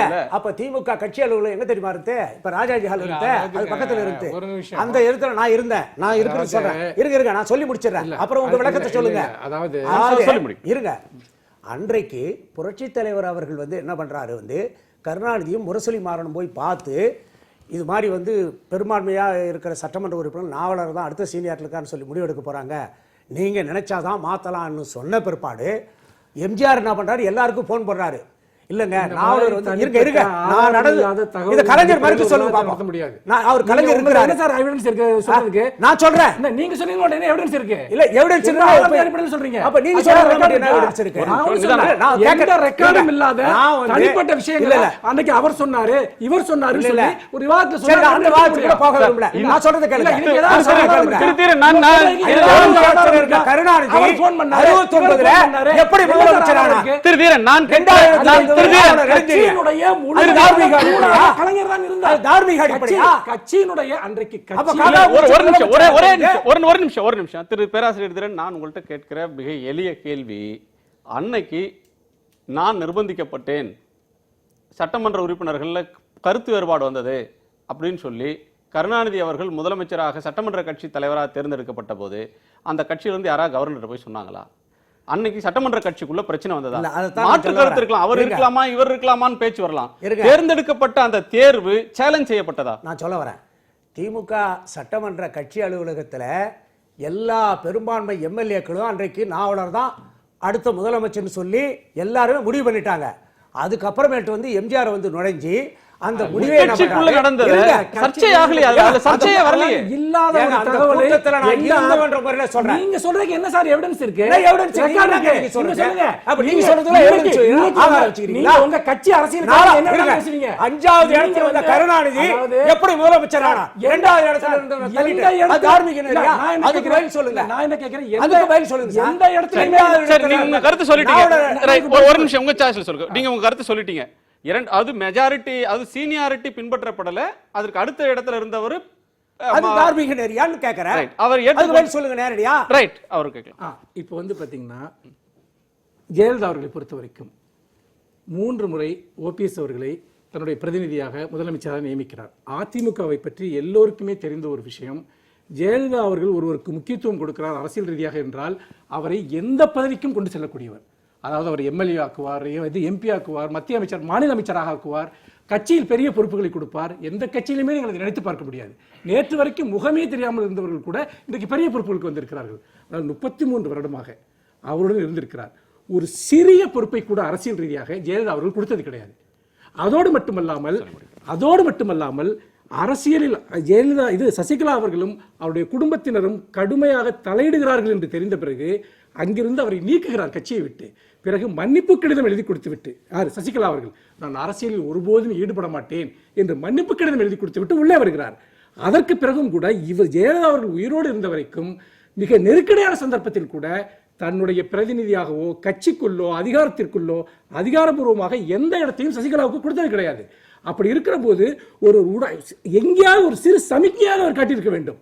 அப்படி இல்லாத போது இவர்கள் எந்த அடிப்படையில் இந்த கட்சியினுடைய அதிகாரத்தை கட்சியில் ஒரு சிறு பொறுப்பு வைக்காதவர், அதிகாரத்தில் ஒரு சிறு பொறுப்பு வைக்காதவர், ஒரு முறை கூட ஒரு வாக்கை கூட மக்களிடமிருந்து பெறாத ஒருவரை இவர்கள் திடீரென முன்னிறுத்தினால், அதுவும் ஓபிஎஸ் அவர்களை நீக்குவதற்கு கட்சிக்குள் ஏதாவது ஒரு குறிப்பிட்ட காரணம் இருந்ததா? இவர்கள் தான் தேர்ந்தெடுத்தார்கள். பிரச்சனை இல்ல உள்கட்சி பிரச்சனை இல்ல சார். இல்ல நீங்க நான் ஒரு அடிப்படையா ஒரு கேள்வி கேக்குறேன். நீக்குவதற்கு காரணம் இருக்கா அப்படின்னு சார் இப்ப நீங்க பாருங்க, கட்சிக்குள்ள ஒன்னு ஒரு முரண்பாடு ஏற்படணும், இல்லைன்னா அவர் மேல ஒரு கட்சி அதிருப்தி அடையக்கூடிய அளவுக்கு ஒரு குற்றச்சாட்டு வரணும். எது அப்படித்தான் இந்தியா முழுக்க முதலமைச்சர்கள் மாற்றப்பட்டிருக்கிறார்கள். ஆனால் இவர்கள் அமைச்சர்களை மாற்றுவது போல எந்த காரணமும் இல்லாமல் ஒரு முதலமைச்சரை மாற்றுகிறார்கள். அப்படி மாற்றுகிற போது அங்கு அதிருப்தி வெடிக்கும். அப்படி இவர்களுடைய அதிகார ஆசை, இவர் அதிகாரத்தை எப்படியாவது உடனடியாக அடைய வேண்டும் என்கிற அந்த வெறியின் காரணமாக இவர்களுக்குள் ஏற்பட்ட பிரச்சனையை இன்னொரு கட்சியின் மீது போடுவது, மற்றவர்கள் மீது போடுவது, அவர்கள் செய்தார்கள் இவர்கள் செய்தார்கள் என்று சொல்வது, இன்றைக்கு ஏற்பட்டிருக்கக்கூடிய பிளவுக்கு முழுமையான காரணம் சசிகலாவும் அவர்களை சார்ந்தவர்களும். இந்த உண்மையை மறைத்துக் கொண்டு இவர்கள் மற்றவர்கள் மேல் பழி போடுவதை மக்கள் ஒருபோதும் நம்ப போவதில்லை. ரொம்ப தூரம் கடந்து கவர்னர் மாளிகை வரையிலும் போயிட்டோம்னு நினைச்சோம். இன்னும் ராயப்பேட்டை, போயஸ் கார்டன், மெரினா கடற்கரையிலே நிக்கிறோம். ஆளுநர் மாளிகை கிண்டி ரொம்ப தூரத்தில் இருக்கு, அங்க பேசலாம்னு பார்த்தேன். அதாவது அண்ணா திமுகவினுடைய வரலாறு தெரிஞ்சா பேசணும். திமுகவினுடைய வரலாறு அவருக்கு தெரியாது. ஏன்னா அவருக்கு முன்னாடியே நான் திமுகவில் இருந்து படிக்கிற காலத்துல பல கட்சியில இருக்கீங்க சார். நீங்க உங்களுக்கு ஒவ்வொரு கட்சியில மாத்தி மாத்தி நீங்க பேசும்போது நான் குறிக்கிறேன். கொஞ்சம் அமைதியா இருங்க. எனக்கு வரலாறு தெரியாது, கட்சி தெரியாதுன்னா ஒவ்வொரு கட்சியா டிராவல் பண்ணிட்டு இருக்க ஒருத்தருக்கு எல்லா கட்சி வரலாறு தெரியும். தனிமனித தாக்குதல்ல ஈடுபட வேண்டாம், தனிமனித தாக்குதல்ல ஈடுபட வேண்டாம். இருவரையுமே கேட்கிறேன், இருவரையுமே வருஷத்துக்கு ஒரு கட்சி வர்றவங்களுக்கு சொல்றேன் சார். தனிமனித விமர்சனம் வேண்டாம். திரு பேராசிரியர் தீரன், இருவரும் அறிவு புலத்துல இயங்கக்கூடியவங்க, தனிமனித விமர்சனத்தை தயவு செஞ்சு தவறுங்க. அண்ணா திமுகவில் சின்னம்மா அவர்கள் 4 மாசம் விலைக்கு வச்சது என்ன காரணம்? குடும்பத்தவர் யாரும் இங்க தலையிடக்கூடாதுன்னு சொல்லி நீ வெளியே போன்னு சொன்னது உண்மை. அதனால அப்பொழுது அம்மா அவர்கள் இனிமேல் நான் எந்த இதுலையும் தலையிட, என்னுடைய குடும்பத்தவரோ யாரும் தலையிட மாட்டாங்க, அது மாதிரி ஒரு தவறுதலா உங்களுக்கு செய்தி இருக்கு, இந்த நான் அதுக்காக கூட்டி என்னுடைய குடும்பத்தவர்களை கண்டிச்சிருக்கிறேன்னு சொல்லி எழுதி வந்தாங்க. நான் கேட்குறேன், அதுக்கு பிறகு கட்சியினுடைய செயற்குழு உறுப்பினர்னா என்னன்னு இவருக்கு தெரியுமா? கட்சியினுடைய செயற்குழு உறுப்பினர்னா ஒரு பொதுச் செயலாளரையோ அல்லது அவைத்தலைவரையோ அல்லது கட்சியினுடைய எந்த பொறுப்பாளரையோ தேர்ந்தெடுக்கிற உரிமை உள்ள ஒரு மாநில பொறுப்பு செயற்குழு உறுப்பினர். அம்மா அவர்கள் மீண்டும் சின்னம்மா அவர்களை கட்சியில் சேர்த்த பிறகு செயற்குழு உறுப்பினராக நியமித்தார்களா இல்லையா? இது ஒரு கிஞ்சிட்டோ ஒரு எல்லளவு வரலாறு தெரியாத விட்டு இவர் பேசலாம், எங்க கிட்ட பேச முடியாது. தனி மனித தாக்குதலுக்குள்ள போக வேண்டாம். உள்ள நிலவரத்தை சொல்றேன், கருத்துக்களை பேசுவோம். உள்ள நிலவரத்தை சொல்றேன். அவர்களுக்கு அரசியல் கிடையாது, தனி மனித தாக்குதல் தான் அவர்களுடைய ஒரே அரசியல். அரசியல் இருந்தா கருத்துக்களை எதை வேணாலும் சொல்லுவாரு, அப்படியே காதை பொத்திட்டு கண்ணை மூடிட்டு கேட்டுட்டு போங்க. அவர்கள் இருக்கக்கூடிய செயற்குழு உறுப்பினராக அம்மா அவர்கள் நியமித்தார்களா இல்லையா? அதுக்கு நேரடியாக பதில் சொல்லுங்க. செயற்குழு உறுப்பினரில் எவ்வளவோ பேர் அதில் இருப்பார்கள். ஒரு அதிகாரமிக்க பதவி என்பது ஒரு தேர்தலில் அவருக்கு உண்மையிலேயே ஒரு வாக்குகளை பெறுவதற்கு ஒரு எம்எல்ஏ சீட் கொடுத்திருக்கிறாரா? நான் என்ன சொல்றேன்னா, ஒரு மக்கள் ஒரு அரசியல் செயல்பாடு, அதாவது சசிகலா அவர்களுடைய அரசியல் செயல்பாடு என்ன? 33 வருஷத்தில் ஜெயலலிதா கூட இருந்தார் என்பதை தவிர அவருடைய அரசியல் செயல்பாடு என்பது என்ன? கட்சிக்குள் அவருடைய செயல்பாடு என்பது என்ன? அப்புறம் கனிமொழி பத்தி கூட கேட்கலாம். கனிமொழிக்கு என்ன அரசியல் செயல்பாடு இருக்கு? அவர் எப்படி திடீர்னு ராஜ்யசபா உறுப்பினராக ஒண்ணு கேள்வி கேட்கணும், எப்படி வேணாலும் கேட்கலாம். மனுஷ் நம்ம ஆளுநர் மாளிகைக்கு போலாம், கோபாலபுரம்,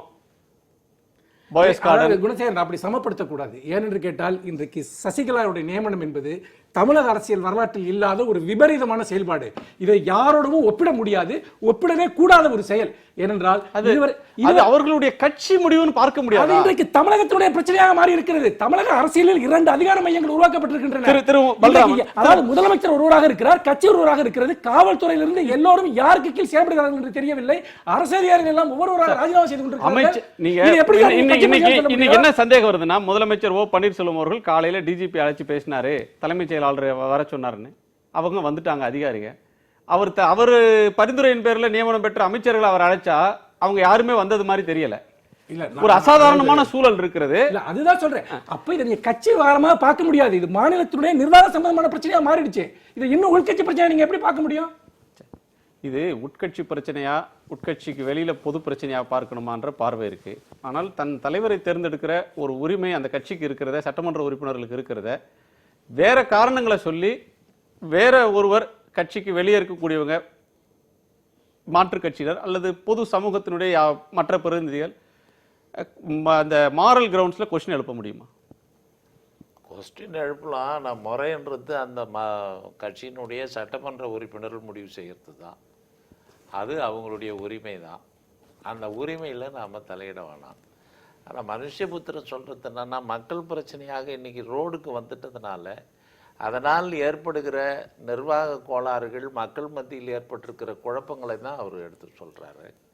அதனால் அவர் சொல்கிறதுலேயும் அது நியாயம் இருக்குது. ஆனால் உரிமை என்பது சட்டமன்ற உறுப்பினர்கள் அதை யாரை தேர்ந்தெடுக்கிறார்களோ, யாருக்கு ஆதரவு தருகிறார்களோ அதோடு அது முடிந்து விடுகிறது என்பது தான் உண்மை. கவர்னர் மாளிகை மேட்டருக்கு வருவோம். திரு அரசகுமார்ட்ட கேட்கறதுக்கு முன்னாடி தீரன் அவர்கள்ட்ட கேட்டு வரேன். சட்ட ரீதியான பிரச்சனைகளை வந்துடுறேன் உங்கள்கிட்ட, அவர்கிட்ட கேட்டு வந்தாதான் கேட்டு கூட வாங்க. அதனால இரண்டும் ஒன்றுதான், சேர்த்தே பயில் சொல்றேன். இரண்டும் ஒன்றுதான்.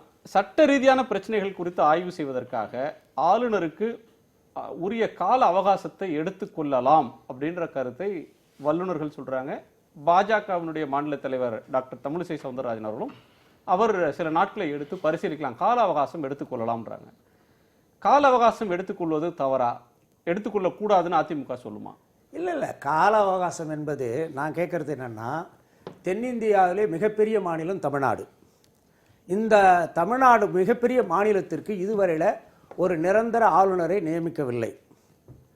அதுவே தமிழகம் பல்வேறு வகைகளிலும் புறக்கணிக்கப்படுவதைப் போல மத்திய அரசாங்கத்தினுடைய முகவராக இருக்கக்கூடிய குடியரசுத் தலைவரின் கீழ் செயல்படக்கூடிய ஆளுநர் பதவியை இன்றைய வரையிலே நியமிக்காமல் இருப்பது எங்களுக்கு உண்மையிலே மன வருத்தம். ஏன்னா நிரந்தர ஆளுநர் யாராவது மன வருத்தம்னு சொன்னா சரி, நீங்க இந்த மன வருத்தம்னு என்னைக்கு பதிவு செஞ்சீங்க?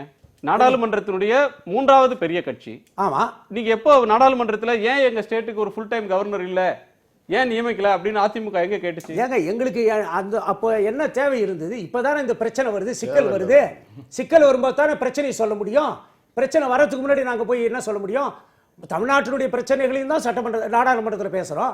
ஆக நான் என்ன சொல்றேன்னா, ஆளுநர் அவர்கள் இதுல காலம் கடத்துறதுக்கு வாய்ப்பே இல்லை. ஏன்னா நான் இதை சொல்றதுக்கு காரணம் என்னன்னு சொன்னா, ஆளுநராக இருந்தாலும் சரிதான், முதலமைச்சராக இருந்தாலும் சரிதான், ஒரு எம்எல்ஏ எம்பியா இருந்தாலும் சரிதான், எல்லாருமே அரசியலமைப்பு சட்டப்படி தான் இயங்கி ஆகணும். உறுதிமொழி அப்படிதான் எடுத்துக்கிறாங்க. நிர்பந்தப்படுத்தி சொல்றாருல்ல, இவர் உறுதிமொழி எடுக்கும்போது முதலமைச்சராக இருந்த பன்னீர்செல்வம் அவர்கள் என்ன எந்தவித நிர்பந்தத்திற்கும் கட்டுப்படாமல் நான் அரசியலமைப்பு சட்டப்படி இந்திய இறையாண்மையும் இந்திய தேசிய ஒருமைப்பாட்டை பாதுகாப்புன்னு சொல்லி தானே எடுத்தாரு. அப்படி எடுத்துட்டு ஒரு இப்போ நிர்பந்தம் பண்றாங்கன்னு சொன்னா இது உண்மையிலே வேடிக்கையா இருக்கு. ஒன்று. ரெண்டாவது நிர்பந்தம் பண்ண உடனே ஒன்று வெளிநடப்பு செய்திருக்க வேண்டும், இல்லை ஏதாவது அதே அம்மா சமாதியில் போய் மனசாட்சி உறுத்திச்சாம அந்த இடத்துல போயாவது உண்ணாவிரதம் இருந்திருக்கணும். எதுவுமே செய்யாம 3 நாள் பொறுத்து அவருக்கு தன்மானம் பொங்கி வழிகிறது. அவர் என்ன பண்றாரு, என்ன அம்மாவனுடைய ஆன்மா தூண்டி விட்டது என்று சொல்றார். நான் கேட்கிறேன், இந்த எங்களுக்கு பொதுவாக அதிமுக யார் வேணாலும் எப்படி வேணாலும் விமர்சனம் மாட்டோம், அதை பற்றி எங்களுக்கு கவலை இல்லை. ஆனால் எங்களுக்கு கண்மூடித்தனமான விசுவாசமும் கரைக்க முடியாத ஒற்றுமையும் அதுதான் அதிமுகவுடைய மிகப்பெரிய பலம். அதனால தான் இன்றைக்கு அனைத்து இந்திய அதிமுகவானது 1,54,07,247 உறுப்பினர்களை பெற்று இன்னும் மேலும் மேலும் வளர்ந்து கொண்டிருக்கிறது என்றால் அதற்கு காரணம் இந்த கட்சியில் ஒரு தொண்டம் கூட எம்எல்ஏ எம்பி ஆவான், அமைச்சராவான். அப்படி வந்தவர் தான் பன்னீர்செல்வம் அவர்கள். வள்ளுவர் சொல்ற மாதிரி திணைத்துறை என்ன சொல்ல வரீங்க? என்ன சொல்ல வரேன்னா, ஒற்றுமை கரைந்து இருக்கிறது, ஒற்றுமை கரைக்க பார்க்கிறார்கள். அதாவது நெருப்பை போய் கரையான் அழிக்க முடியாது. அது மாதிரி அதிமுகவை ஒருபோது கரையான்களை போல இருக்கக்கூடிய யாரும் அழிக்க முடியாது. எங்களை பொறுத்தளவுல அவங்க எல்லாம் அதிமுக இல்லைன்னு சொல்லுவீங்களா? நாங்க ஒன்றும் சொல்லலையே. பன்னீர்செல்வம் அவர்களோ, மதுசூதனனோ, கேபி முனுசாமியோ, PH பாண்டியனோ அவங்களும் அதிமுகவினுடைய அதே பாரம்பரியத்துல இதே உணர்வோட வளர்ந்தவங்க சொல்லலையே.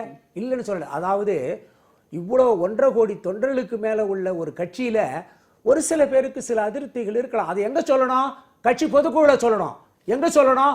அதை கட்சி எம்எல்ஏக்கள் கூட்டத்தில் சொல்லணும். அங்கெல்லாம் வாய முடிந்துட்டு ப்ரொபோசல் பண்ணிட்டு முன்மொழிஞ்சிட்டு இப்ப திடீர்னு நான் இதுக்கு பின்னாடி திமுகவினுடைய சதி இருக்கு நான் பகிரங்கமா குற்றம் சாட்டுறேன். ஏன்னா கட்சி பிரச்சனைகளை இல்ல, எப்படி அடுத்த கட்சி இல்ல, குற்றம் சாட்டுவீங்க? நான் ஆதாரத்தோட சொல்றேன் எனக்கு கொஞ்சம் அனுமதிங்க, அப்புறம் பதில் சொல்லட்டும். ஒரு நிமிஷம் இருங்க. இந்த போன அமர்வுலயே நான் இதை வந்து இவர் கட்சியில வந்து இன்னொருத்தரும் சொன்னாரு, அதுக்கு விரிவான பதில் சொல்லி இல்ல நான் சொல்றதுக்கு இப்ப மறுப்பு சொல்றேன். அதுக்குள்ள போக வேண்டாம். இல்ல அது இல்ல, உங்க கட்சிக்கு போகாததுக்கு அது வந்து இன்னொன்னு இவர்களுடைய குறைபாடுகளை இவர்களுடைய ஓட்டை உடைச்சல்களை மூடி மறைப்பதற்காக அது அம்பலத்திற்கு வந்து விட்டது என்பதற்காக சம்பந்தமே இல்லாமல் திராவிட முன்னேற்ற சரி, கழகத்துக்கு பரிசு நான் ரெண்டு கேள்வி கேட்கிறேன். ரெண்டு கேள்வி நான் ஒரு கேள்வி கூட அவர்கிட்ட கேட்காம இருக்கேன். திரு அரசகுமார்ட்ட ஒரு நிமிஷம் நான் அரசகுமார்ட்ட கேட்டு வரேன். இன்னைக்கு கூட ஒரு ஆதாரம் வெளி வந்திருக்கு. அதாவது சட்டமன்றத்தில் உங்களுக்கு மெஜாரிட்டி இல்லைனாலும் இந்த 4.5 வருஷம் நீங்க தொடர்ந்து நீடிப்பதற்கு திமுக தங்களுடைய ஆதரவை தரும் என்று இவர்கள் சொல்லுகிறார்கள். எதுக்கு? அதிமுகவும் சொன்னாங்க என்னங்க இது எங்க சொன்னாங்க? பகிரங்கமா வந்து மெஜாரிட்டி இல்ல. சரி அது இல்ல அது என்ன பண்ணு சரி எங்க சொன்னாங்க? அத சொல்றாரு. அதே அப்புறம் எங்க சொன்னாங்க? இவர் மறுப்பாரு. எங்க சொன்னாங்கன்னு சொல்லுங்க. இப்படிதான் எங்க சொன்னாங்க? சம்பந்தமே இல்லாத வாதங்களை எடுத்து வைப்பது, ஒன்றுக்கு பின் முரணாக பேசுவது, சும்மா பேச விட மாட்டேன். ஒண்ணுமே இல்ல. நீங்க ஒரு நிமிஷம் நான் கேட்கிற கேள்வி ஒரு நிமிஷம் சார், உங்க ரெண்டு பேருக்கான விவாதமா இதை மாத்தாதீங்க தயவு செஞ்சு. ஒரு நிமிஷம் முறை சொல்லில ஒரு நிமிஷம் சார். நாங்க படகை கொண்டுட்டு வருவோம், நீங்க அதுல ஏறி போகலாம்னு சொல்லி இவங்க கார்ட்டூன் போட்டாங்களா இல்லையா? முரசொலியில போட்டது கூட இவங்க மறுக்கிறாங்க. அப்ப அதுக்கு என்ன அர்த்தம்? ஈழத் தமிழர்களை இவங்க படகு அனுப்பி காப்பாத்துறாங்க, கட்டுமரத்தை அனுப்பி அது மாதிரி 3 கோடி தமிழர்களை 3 லட்சம் தமிழர்களை பலி கொடுத்தாங்க. சார், கவர்னர் மாளிகை பிரச்சனையா முடியல, முள்ளிவாய்க்காலுக்கு போய் என்ன சார் பண்ண போறோம்? ஒரு நிமிஷம் திரு மனுஷன், பிரச்சனை சரி பண்ண முடியல, அக்கா எங்களை குறை சொல்லிட்டு இருக்காங்க. ஆதாரத்தோட சொன்னேன். அதிமுக சுரேஷுக்காக உடைந்து கொண்டிருக்கிறது. அந்த பீதியில் அவர் பேசிக் கொண்டிருக்கிறார். அந்த பீதியில் அவர் கதறி கொண்டிருக்கிறார். விளக்க ஒருபோது அணைக்க முடியாது. சரியா? சரி. திரு அரசகுமார், இதுல 2-3 கேள்விகளை உங்கள்ட்ட சேர்த்து கேட்கணும்னு நினைக்கிறேன். நிறைய நேரம் வாய்ப்பு இல்லை. ஒன்று வந்து ப. சிதம்பரம் சொன்ன ஒரு கருத்து, அதிமுகவுக்கு அந்த கட்சியினுடைய தலைமையை தேர்ந்தெடுத்துக் கொள்வதற்கு அதிகாரம் இருக்கிறது, ஆனால் மக்களுக்கு உங்களுக்கு இதை விட பெட்டர் சாய்ஸ் இல்லையா அப்படின்னு கேட்கிற உரிமை இருக்கு அப்படின்னு சொல்றாரு. இன்னொன்னும் சேர்த்து சொல்றார், அதிமுகவும் மக்களும் வேறு வேறு திசையில பயணம் பண்றாங்க, ஒரு டிஸ்கனெக்ட் இருக்கு, மக்கள் உணர்வை அதிமுக பிரதிபலிக்கலன்னு. அது அவரோட பார்வை. அதற்கு அறிவியல் ஆவணம் எதுவும் இருக்கா, வேற எதுவும் வாக்கெடுப்பு நடத்தினாரா அப்படின்றதுக்கு எந்த சான்றும் கிடையாது. மக்கள் யார் பக்கம் இருக்கிறாங்க அப்படின்றதுக்கு தேர்தல், நம்ம நாட்டில் தேர்தலை தவிர வேறு அளவுகோல் கிடையாது. தேர்தலுக்கு இன்னும் காலம் இருக்கு. இந்த சூழல்ல ஆளுநர் அவருக்கு முன்னால் இருக்கக்கூடிய வாய்ப்புகள் அப்படின்னு இன்னைக்கு என்ன இருக்கு? இல்லை, வந்து மரியாதைக்குரிய முன்னாள் நிதியமைச்சர் ப. சிதம்பரம் அவர்கள் சொன்ன கருத்தில் நீங்கள் அவருக்கு அறிவியல் பூர்வமாக இருக்கா, வாக்கெடுப்பு நடத்துகிறாரான்னு கேட்குறதுக்கு முன்னாடி தமிழ்நாட்டில் இருக்கிற மக்களை உங்கள் ஊடகங்கள் சந்தித்தால் நன்றாக இருக்கும் என்று கருதுகிறேன். இருங்க இல்ல எனக்கு நீங்க வந்து கிட்டத்தட்ட இல்ல உங்க டிவியில கூப்பிட்டு பிஜேபியை கிட்டத்தட்ட பொம்மை மாதிரி உட்கார வச்சிருக்கீங்க. பரவாயில்ல, எனக்கு பேச வாய்ப்பு கொடுங்க. வாக்களித்தவர்கள் ஜெயலலிதா அவர்களுக்குத்தான் வாக்களித்தார்கள். மறுக்க முடியுமா? நீங்க மறுக்க முடியும்னு சொல்லுங்க, பதில் சொல்றேன். இப்ப 2 பேரும் அடிச்சுக்கிட்டாங்கல்ல, நான் கேட்கிறேன் உங்கள்கிட்ட, ஊடகத்துல கேட்கிறேன், அவங்ககிட்ட கேட்க மாட்டேன். வாக்களித்தவர்கள் ஜெயலலிதாவுக்கு தான் வாக்களித்தார்கள். மக்கள் திலகம் இருங்க, மக்கள் கேட்டீங்களா? நான் பதில் சொல்லணும்ல, சொல்லுங்க. இப்போ ஊடகங்களுக்கு போய் மக்களை கேட்டறிஞ்சு வரணும்னு சொல்கிறீங்க. ஊடகங்கள் ஒரு கருத்து கணிப்பையே நடத்துகிறாங்கன்னு வச்சுக்கோங்க. சாம்பிள் சைஸ் என்ன, அது உண்மையானது தானா, அதற்கு உள்நோக்கம் இருக்குது அப்படின்னு சொல்ல முடியும். இதில் கருத்து கணிப்பை நடத்தி மக்கள் இந்த பக்கம் தான் இருக்கிறாங்க, அந்த பக்கம் தான் இருக்கிறாங்க அப்படின்னு சொல்றது நாங்கள தேர்தல் கமிஷன் தான் சொல்லணும். மக்கள் யார் பக்கம் இருக்கிறாங்க? ஒன்று கேளுங்க, தேர்தல் கமிஷனை விட வந்து ஜனநாயக தூண்களில் ஊடகத்துறை பத்திரிகை துறை என்பது அசைக்க முடியாத தூண். அதை நீங்கள் மறுக்க முடியாது. நான் என்ன, நீங்கள் கேட்ட கேள்விக்கு ப. சிதம்பரம் எப்படி சொன்னாருன்னு கேட்டீங்க இல்லையா, அதுக்கு சொல்கிறேன். இன்றைக்கு வாட்ஸ்அப் இந்த சமூக இதில் பார்த்தீங்கன்னா, வலைதளங்களில் பார்த்தீங்கன்னா ஒரு 10% அவங்கள ஏற்றுக்கணும். நான் அவங்க அதுக்குள்ளே போகலை, ஆனால் விளக்கத்தை சொல்கிறேன் உங்களுக்கு. 2வது பார்த்தீங்கன்னா, அண்ணா திராவிட முன்னேற்ற கழகம் என்பது உட்கட்சி பிரச்சனை நீங்கள் சொல்கிறீங்க. அவர் மனுஷபுத்திரன் பேசும்போது நீங்கள் சொன்னீங்க, அதிமுக என்பது உட்கட்சி பிரச்சனையாக இருந்தாலும் கூட தமிழ்நாட்டினுடைய முதல்வர்னு வருகிற போது, இப்போ திமுகவில் திரு கருணாநிதி அவர்களோ மு க ஸ்டாலின் அவர்களோ முதலமைச்சர் என்று சொல்லுகிற போது திமுக காரன் கொந்தளிக்கவில்லை. நன்றாக புரியணும். காலம் சென்றிருக்கிற மரியாதைக்குரிய முன்னாள் முதல்வர் அம்மையார் அவர்கள், ஜெயலலிதா அவர்கள் முதல்வராக அவர்தான் வேட்பாளர் என்று சொல்லுகிற போது அண்ணா திராவிட முன்னேற்ற கழக தொண்டர்கள் கொந்தளிக்கவில்லை. ஆனால் இன்றைக்கு யார் முதல்வர் என்கிற போது ஒட்டுமொத்த தமிழகம், இங்கே மரியாதைக்குரிய கலைராஜன் அவர்கள் போய்விட்டார்கள், அவர் கேட்டால் நாடு கொந்தளிக்கிறது இந்த நேரத்தில் கவர்னர் இல்லைன்னு. அதைத்தான் நாங்களும் கேட்கிறோம். நாடு கொந்தளிக்குதுங்கிறக்காகத்தான் கவர்னர் கால அவகாசம் எடுத்துக்கிறார். ஒரு முதல்வரை தேர்வு செய்ய சார் நான் பேசிடுறேன். ஒரு முதல்வரை தேர்வு செய்கிற போது நாடு தற்பொழுது கொந்தளித்து கொண்டிருக்கிறது. போற ரோட்ல வந்து போராடலை ஒழிய யாருமே மனப்பூர்வமாக இதுவரைக்கும் ராப்ரி தேவியை சொன்னீங்க. என்ன அளவுகோல் சார்? அளவுகோல் எந்த அடிப்படையில் சொல்றீங்க? நான் ஒரு நிமிஷம் இல்லன்னு சொல்லுங்க. அளவுகோல் என்ன?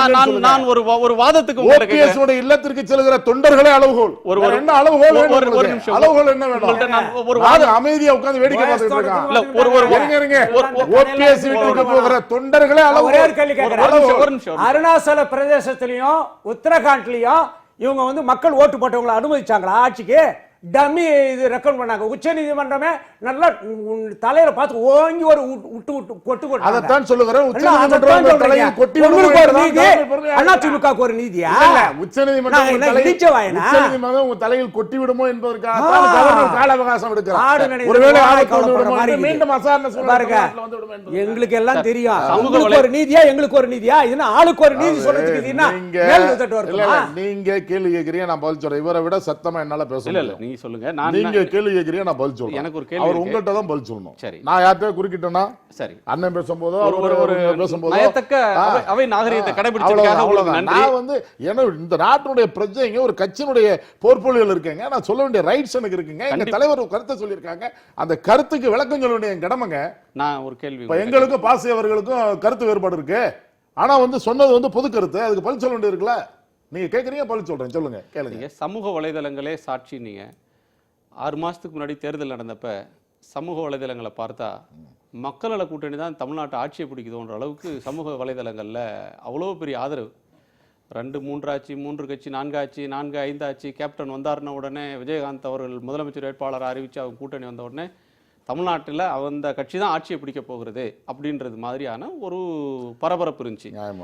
அப்படி இருந்ததா இல்லையான்றது நான் உங்க மனசாட்சிக்கு விட்டுறேன். அரசியல் வந்து நீங்க ஜெயலலிதா அவர்களுக்கு முன்னால் பின்னால் இல்ல நான் கேக்குறது இல்ல சமூக இல்ல ஜெயலலிதா அவர்களை பார்க்கிற போது விஜயகாந்த் ஒரு பெரிய மேட்டர் இல்ல மக்களுக்கு. இல்ல சமூக ஜெயலலிதா அவர்களுக்கு முன்னால் சரி அதை கேட்டீங்கல்ல, அதை சொல்லிட்டீங்கல்ல. சட்டமன்றத்தில் திமுகவுடைய எண்ணிக்கை எவ்வளவு? இந்த சட்டமன்றத்தில் திமுகவுடைய எண்ணிக்கை எவ்வளவு? நாளுக்கு நாள் மாறு சார். மக்கள் தான் சார் தீர்மானிக்கிற சக்தி. மக்கள் என்ன சொல்றான், தொண்டர்கள் என்ன சொல்றான், மக்கள் என்ன சொல்றான்? நாங்கள் ஜெயலலிதா அவர்களுக்கு தான் வாக்களித்தோம், அவர்கள் இறந்து விட்டார்கள். ஆனாலும் அவருடைய இறப்பு என்பது இழப்பு. ஆனால் அவர்களால் அடையாளம் காட்டப்பட்டவர் ஓபிஎஸ் அவர்கள் தான். அவர்களால் அடையாளம் காட்டப்பட்டார், அவரை நம்பினார் என்று சொல்லுகிறார்கள். அவரும் அதை சொல்லிக் கொண்டிருக்கிறார். இன்றைக்கு அவைத்தலைவர் அவர்கள் இன்றைக்கு ஆதரவு சொல்லிக் கொண்டிருக்கிறார். விடிய காலத்தில் பாருங்க எத்தனை பேர் போய் ஆதரிக்க போறாங்க. சிஆர் கேசவன் சொல்லி காங்கிரஸ் கட்சியோட செய்தி தொடர்பாளர் சில நிமிஷத்துக்கு முன்னாடி சொல்லியிருக்காரு, இந்த கிரைசிஸ்க்கு முன்னாடி பிஜேபி தான் இருக்குன்னு சொல்றாரு. ஓ பன்னீர்செல்வம் அவர்களை பிஜேபி ஏன் வலிந்து ஆதரிக்கிறது? அவரே சொன்னாரு, எனக்கு பின்னால் வரக்கூடிய நிலைமை பிஜேபிக்கு இல்லைன்னு அவரே சொல்லிட்டாரு. நீங்க முத சொன்னாங்க திமுக தான் இதை செய்யுதுனாங்க. திமுக சொன்னார், மரியாதைக்குரிய செயல் தலைவர் தளபதி ஸ்டாலின் அவர்கள் சொன்னார்களே, இது மாதிரி ஓபிஎஸ்க்கு ஆதரிக்கணும் நாங்கள் யாரும் சொல்ல கிடையாது. அப்படி கட்சிக்காரங்க சொல்லியிருந்தாங்கன்னா அது தவறான நடவடிக்கைன்னு அறிக்கையை கொடுத்துட்டாரு. அறிக்கையை நீங்க படிச்சீங்களே? இவங்க சொல்றதனங்க ஒருத்தர் எதிர்த்தாக்க எக்கு கோட்டை என்கிறார்கள். ஏன் எம்எல்ஏக்கள் கடத்தி கொண்டு அலைகிறார்கள்? எக்கு கோட்டையில் எம்எல்ஏக்கள் சுதந்திரமாக செயல்பட வேண்டிய சுதந்திர காற்றை சுவாசிக்க விட வேண்டியதானே? கர்நாடகாவில் இதே காங்கிரஸ் ஆட்சி நடந்த போதும் எம்எல்ஏக்களை கூட்டிட்டு தான் அழைஞ்சாங்க. பிஜேபி ஆட்சிக்கு வரும் போதும் எம்எல்ஏக்களை கூட்டி தான். இன்னமோ இங்கதான் அதிசயமா எம்எல்ஏக்களை கூட்டிட்டு போறாங்க. கர்நாடகத்தில் அலையலன்னு சொல்லல. இது பாருங்க, நான் உடனே சொல்றேன் கேட்டுங்க. கர்நாடகத்தில் அலையலன்னு சொல்லல. உங்க எம்எல்ஏ மேல உங்களுக்கே நம்பிக்கை இல்லைன்றேன். ஓபிஎஸ் உங்களுக்கு மேட்டரே கிடையாது. ஓபிஎஸ் உங்களுக்கு மேட்டரே கிடையாது. எம்எல்ஏ திறந்து விடுங்க. திறந்து விடுங்க. முதல்ல பாக்கெட்ல போட்டு வச்சுக்கோங்க. என்னங்க இறக்குறீங்க, ஒருத்தன் பைக்கை குறுக்க வச்சு நிக்கிறான், யார் கார் போகாம தடுக்கிறான், எல்லாம் தொலைக்காட்சியில தாங்க பாக்குறான். நாங்க தொலைக்காட்சி மக்கள் பார்த்துட்டு இருக்காங்க. எம்எல்ஏக்களை முதல்ல வெளியே விடுங்க. அதுக்கப்புறம் போய் ஓட்ட ஏன் போட்டு உங்க கையில தான் இந்தியாவே இருக்குதே, நீங்க ரிலீஸ் பண்ணி கொண்டு வாங்க. அதனால அமைதியா நாங்க ஒண்ணு யாரும் அமைதியா அமைதியா வச்சுக்கல. வெடிக்கும். வெடிக்கும். இந்தியா கையில இருக்கிறது புரட்சி தான் வெடிக்கும்.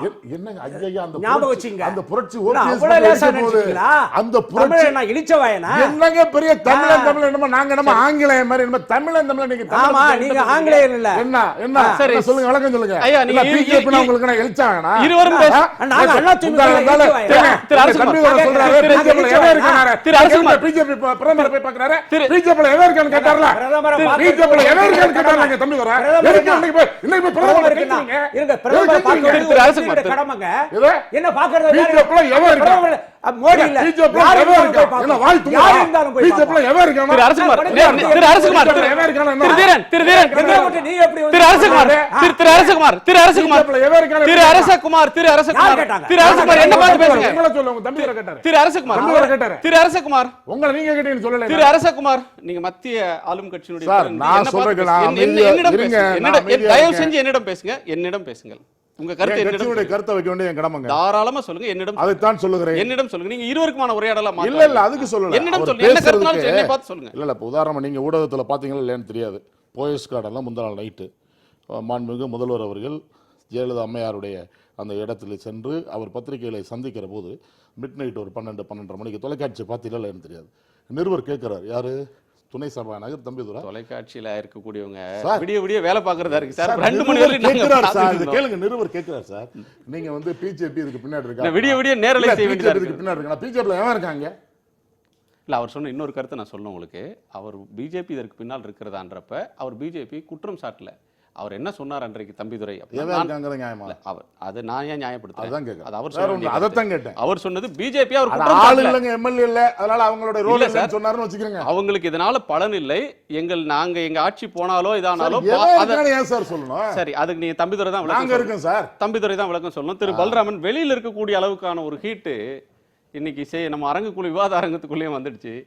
ஒரு வெளியில தான் ஒரு அசாதாரணமான சூழல் இருக்கிறது, ஒரு கொந்தளிப்பான நிலை இருக்கிறது, அல்லது மக்கள்கிட்ட பரபரப்பா அடுத்து என்ன ஆகுன்ற ஒரு சூழல் இருக்கிறது அப்படின்ற ஒரு மாதிரி இங்க வந்துடுச்சு.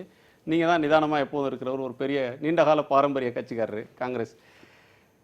இன்னைக்கு 2 பார்வைகளை திரு அரசகுமார் முன் வச்சார்.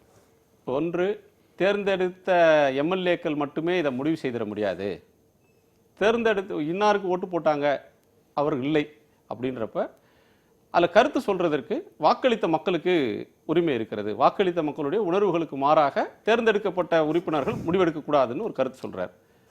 ஆனால் சட்டத்தில் அதற்கான அடிப்படை இருக்கான்னு உங்கள்கிட்ட கேட்க வரும். சட்டத்தில் அதுக்கு ஒன்றும் அடிப்படை இல்லை. ஜனங்க ஒரு தடவை ஓட்டு போட்டு எம்எல்ஏ வாங்கிட்டா அதோட முடிஞ்சுது. எம்எல்ஏ கை தூக்கினான்னா முதலமைச்சர், கையை கீழே போட்டான்னா வெளியே போயிடணும், அவ்வளோதான். இன்னைக்கு அவங்க முடிவு சட்டமன்ற உறுப்பினர்கள் மெஜாரிட்டி யாரை சொல்லுகிறார்களோ அவர்கள் முதல்வர் என்பதை சட்டம் ஒப்புக்கொள்கிறது. ரெண்டாவது, அதில் உள்ள கோளாறுகள் அப்படி இப்படி வருது அப்படின்னு சொல்கிற இந்த மாதிரி விவாதங்கள் இருக்கு இல்லையா, இந்த விவாதங்கள்லாம் நம்ம டைமை தான் பாஸ் பண்ணுறோமே ஒழிய வேறு ஒன்றும் இல்லை. இப்போ சாதாரணமாக ஒரு விஷயம் சொன்னார் நம்ம தீரன் கூட, இந்த புதுவை பற்றி சொல்லும்போது நாராயணசாமின்னு அந்த ஒரு உதாரணம் சொன்னார். கவனிக்காத கோபத்திலே பேசிட்டேன்.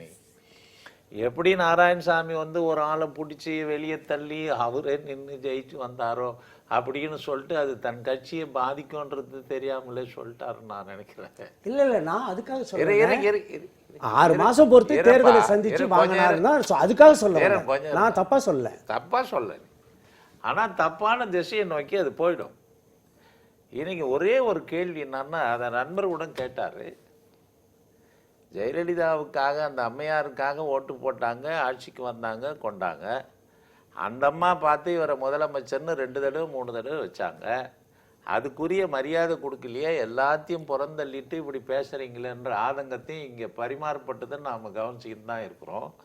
ஆனால் நாம் சொல்கிறது என்னன்னு சொன்னால், தமிழகத்தில் எந்த ஜனங்க இந்த கட்சி ஆட்சிக்கு வரட்டும், இந்த அம்மா ஆட்சி பொறுப்பில் இருக்கட்டும்னு ஓட்டு போட்டாங்களோ, இதன் மூலமாக இந்த மக்களுக்கு சட்டம் ஒழுங்கு பிரச்சனையாக இருந்தாலும், விவசாய பிரச்சனையாக இருந்தாலும், குடிக்கிற தண்ணீர் பிரச்சனையாக இருந்தால் கூட இந்த ஆட்சி செய்யும்னு நினச்சிக்கிட்டு இருக்கிற போது இவர்களெல்லாம் இப்படி உனக்கும் எனக்கும் போட்டு இழுத்து கொண்டு இருப்பதும் மற்ற விவாதங்களை நடுரோட்டுக்கு கொண்டு வருவதும் என்பது தமிழகத்தினுடைய அரசியலை சீரழிக்கிறது மட்டுமல்ல, ஒட்டுமொத்த தமிழக பண்பாட்டை நாகரிகத்தை சீரழித்து விடுமோ அப்படின்ற வருத்தம் உங்களுக்கு, எனக்கு, மனுஷபுத்திரனுக்கு, இவருக்கு, அவருக்கு, எல்லாருக்கும் இருக்கு. ஆகையினால இது எல்லாம் இல்லாமல் போவதற்கு என்ன வழின்னா, கவர்னர் ஒரு துரித நடவடிக்கை எடுத்து முடிச்சிட்டாருன்னா பரவாயில்ல.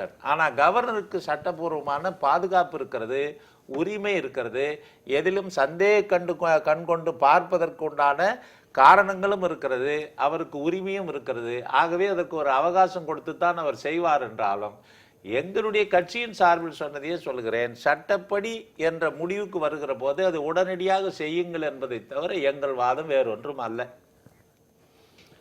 மிக்க நன்றி. தமிழ்நாட்டுடைய நியாயங்களும் முரண்படுகிற போது இரண்டையும் கணக்கில் எடுத்துக்கொள்ள வேண்டும் என்பதுதான் எங்களுடைய கோரிக்கை. உங்கள் கோரிக்கை என்ன சார்? சட்டப்படி கவர்னர் அவர்கள் மிக தெளிவான, ஆற்றல் மிக்க, சட்ட நோக்கங்கள் அறிந்த, மகா பெரிய சக்தி படைத்த கவர்னர் அவர்கள் உறுதியாக நல்ல முடிவை சட்டத்திற்கு உட்பட்டு விரைவில் எடுப்பார்கள். நல்ல முடிவுன்றது என்ன சார்? நல்ல முடிவுங்கிற மக்களுக்கு எது நல்லதோ அதுதான். என்னங்க நல்லதுன்னா நல்லதாங்க, நல்லதுக்கு வேற பொருள் இருக்கா? உங்களுக்கு நல்லதா படுறது தீரனவர்களுக்கு மாற்றம். எங்களுக்கு என்னங்க நல்லது? எங்களுக்கு ராம ஆண்டானா ராவண ஆண்டாண்டாங்க. அதிமுக யாரோ முதலமைச்சர் ஆக போறாங்க. பிஜேபிக்கு என்னங்க பிரச்சனை இருக்குதுல? சொல்லுங்க. சோ நல்லது நடைபெற வேண்டும், நல்லது நடக்கணும், அவ்வளவுதான். எங்களை பொறுத்தளவில் அரசியலமைப்பு சட்டம் வழங்கி இருக்கக்கூடிய அந்த அடிப்படையில் மேதகு ஆளுநர் அவர்கள், நாங்கள் எங்களுடைய சின்னம்மா அவர்கள் வந்து எம்எல்ஏக்களுடைய பட்டியலை கொடுத்திருக்கிறார்கள். அதை அவர்கள் ஆமோதித்து அவரை முதலமைச்சராக பதவியேற்பதற்கு அழைப்பார்கள் என்று நாங்கள் இன்னமும் நம்புகிறோம். காரணம் என்னவென்று சொன்னால், சட்டத்தின் ஆட்சி தான் நடைபெற வேண்டும் என்று நினைக்கின்றவர்கள் நாங்கள். ஆகவே அவர்கள் அனுமதி அளிப்பார்கள் என்ற நம்பிக்கை எங்களுக்கு இருக்கிறது. இதில் வந்து நான் சில உதாரணங்களை சொன்னதனுடைய நோக்கம் என்னவென்று சொன்னால், ஆளுக்கு ஒரு நீதி வைக்காதீர்கள், எல்லோருக்கும் பொதுவான ஒரு நீதி வையுங்கள் என்பதற்காகத்தான் நான் சில உதாரணங்களை காட்டினேன். அதனால் யாரையும் வந்து நாங்கள் இது பண்ணணும்னு சொல்ல. ஆனால் அனைத்து இந்திய அண்ணா திமுகவை பொறுத்தளவில் நாங்கள் ஒன்றும் ஆட்சி அதிகாரத்துக்காக வீங்கிட்டு கிடக்கிற ஆள் இல்லை. எங்ககிட்ட தொண்டர் பலம் இருக்குது. மக்களை மறுபடியும் சந்திப்போம், மக்கள்கிட்ட முறையிடுவோம். புரட்சித் தலைவர் 80 வந்து அவர் புறக்கணிக்கப்பட்ட நேரத்தில் மக்கள்கிட்ட போய் மேண்டேட்டை வாங்கிட்டு மறுபடியும் ஆட்சிக்கு வந்தார். அது மாதிரி ஒரு தெம்புள்ள கட்சி, தொண்டர் பலம் உள்ள கட்சி. அதனால் ஆளுநர் அவர்கள் எங்களுடைய கோரிக்கையை, சின்னம்மா அவர்கள் வைத்த அந்த சட்டமன்ற உறுப்பினருடைய எண்ணிக்கையை வைத்து முடிவெடுப்பார்கள் என்று முழுமனதோடு நம்புகிறோம். நல்லதே நடக்கும் எங்களுக்கு என்பது எங்களுடைய அசைக்க முடியாத நம்பிக்கை. மிக்க நன்றி. ஏராளமான கருத்துக்களை பகிர்ந்து கொண்டிருக்கீங்க. பதில் சொல்ல வேண்டிய ஆளுநர் என்ன சொல்ல போகிறார்? ஏற்கனவே நடத்தின ஆலோசனை போதும் அப்படின்னு முடிவுக்கு வர போறாரா? இன்னும் விரிவான சட்ட ஆலோசனைகளை நடத்த போறாரா? அப்படின்ற கேள்விகள் நம் முன்னால் இருக்கின்றன. தமிழ்நாட்டு மக்கள் முன்னாலும் அதே கேள்விகள் இருக்கின்றன.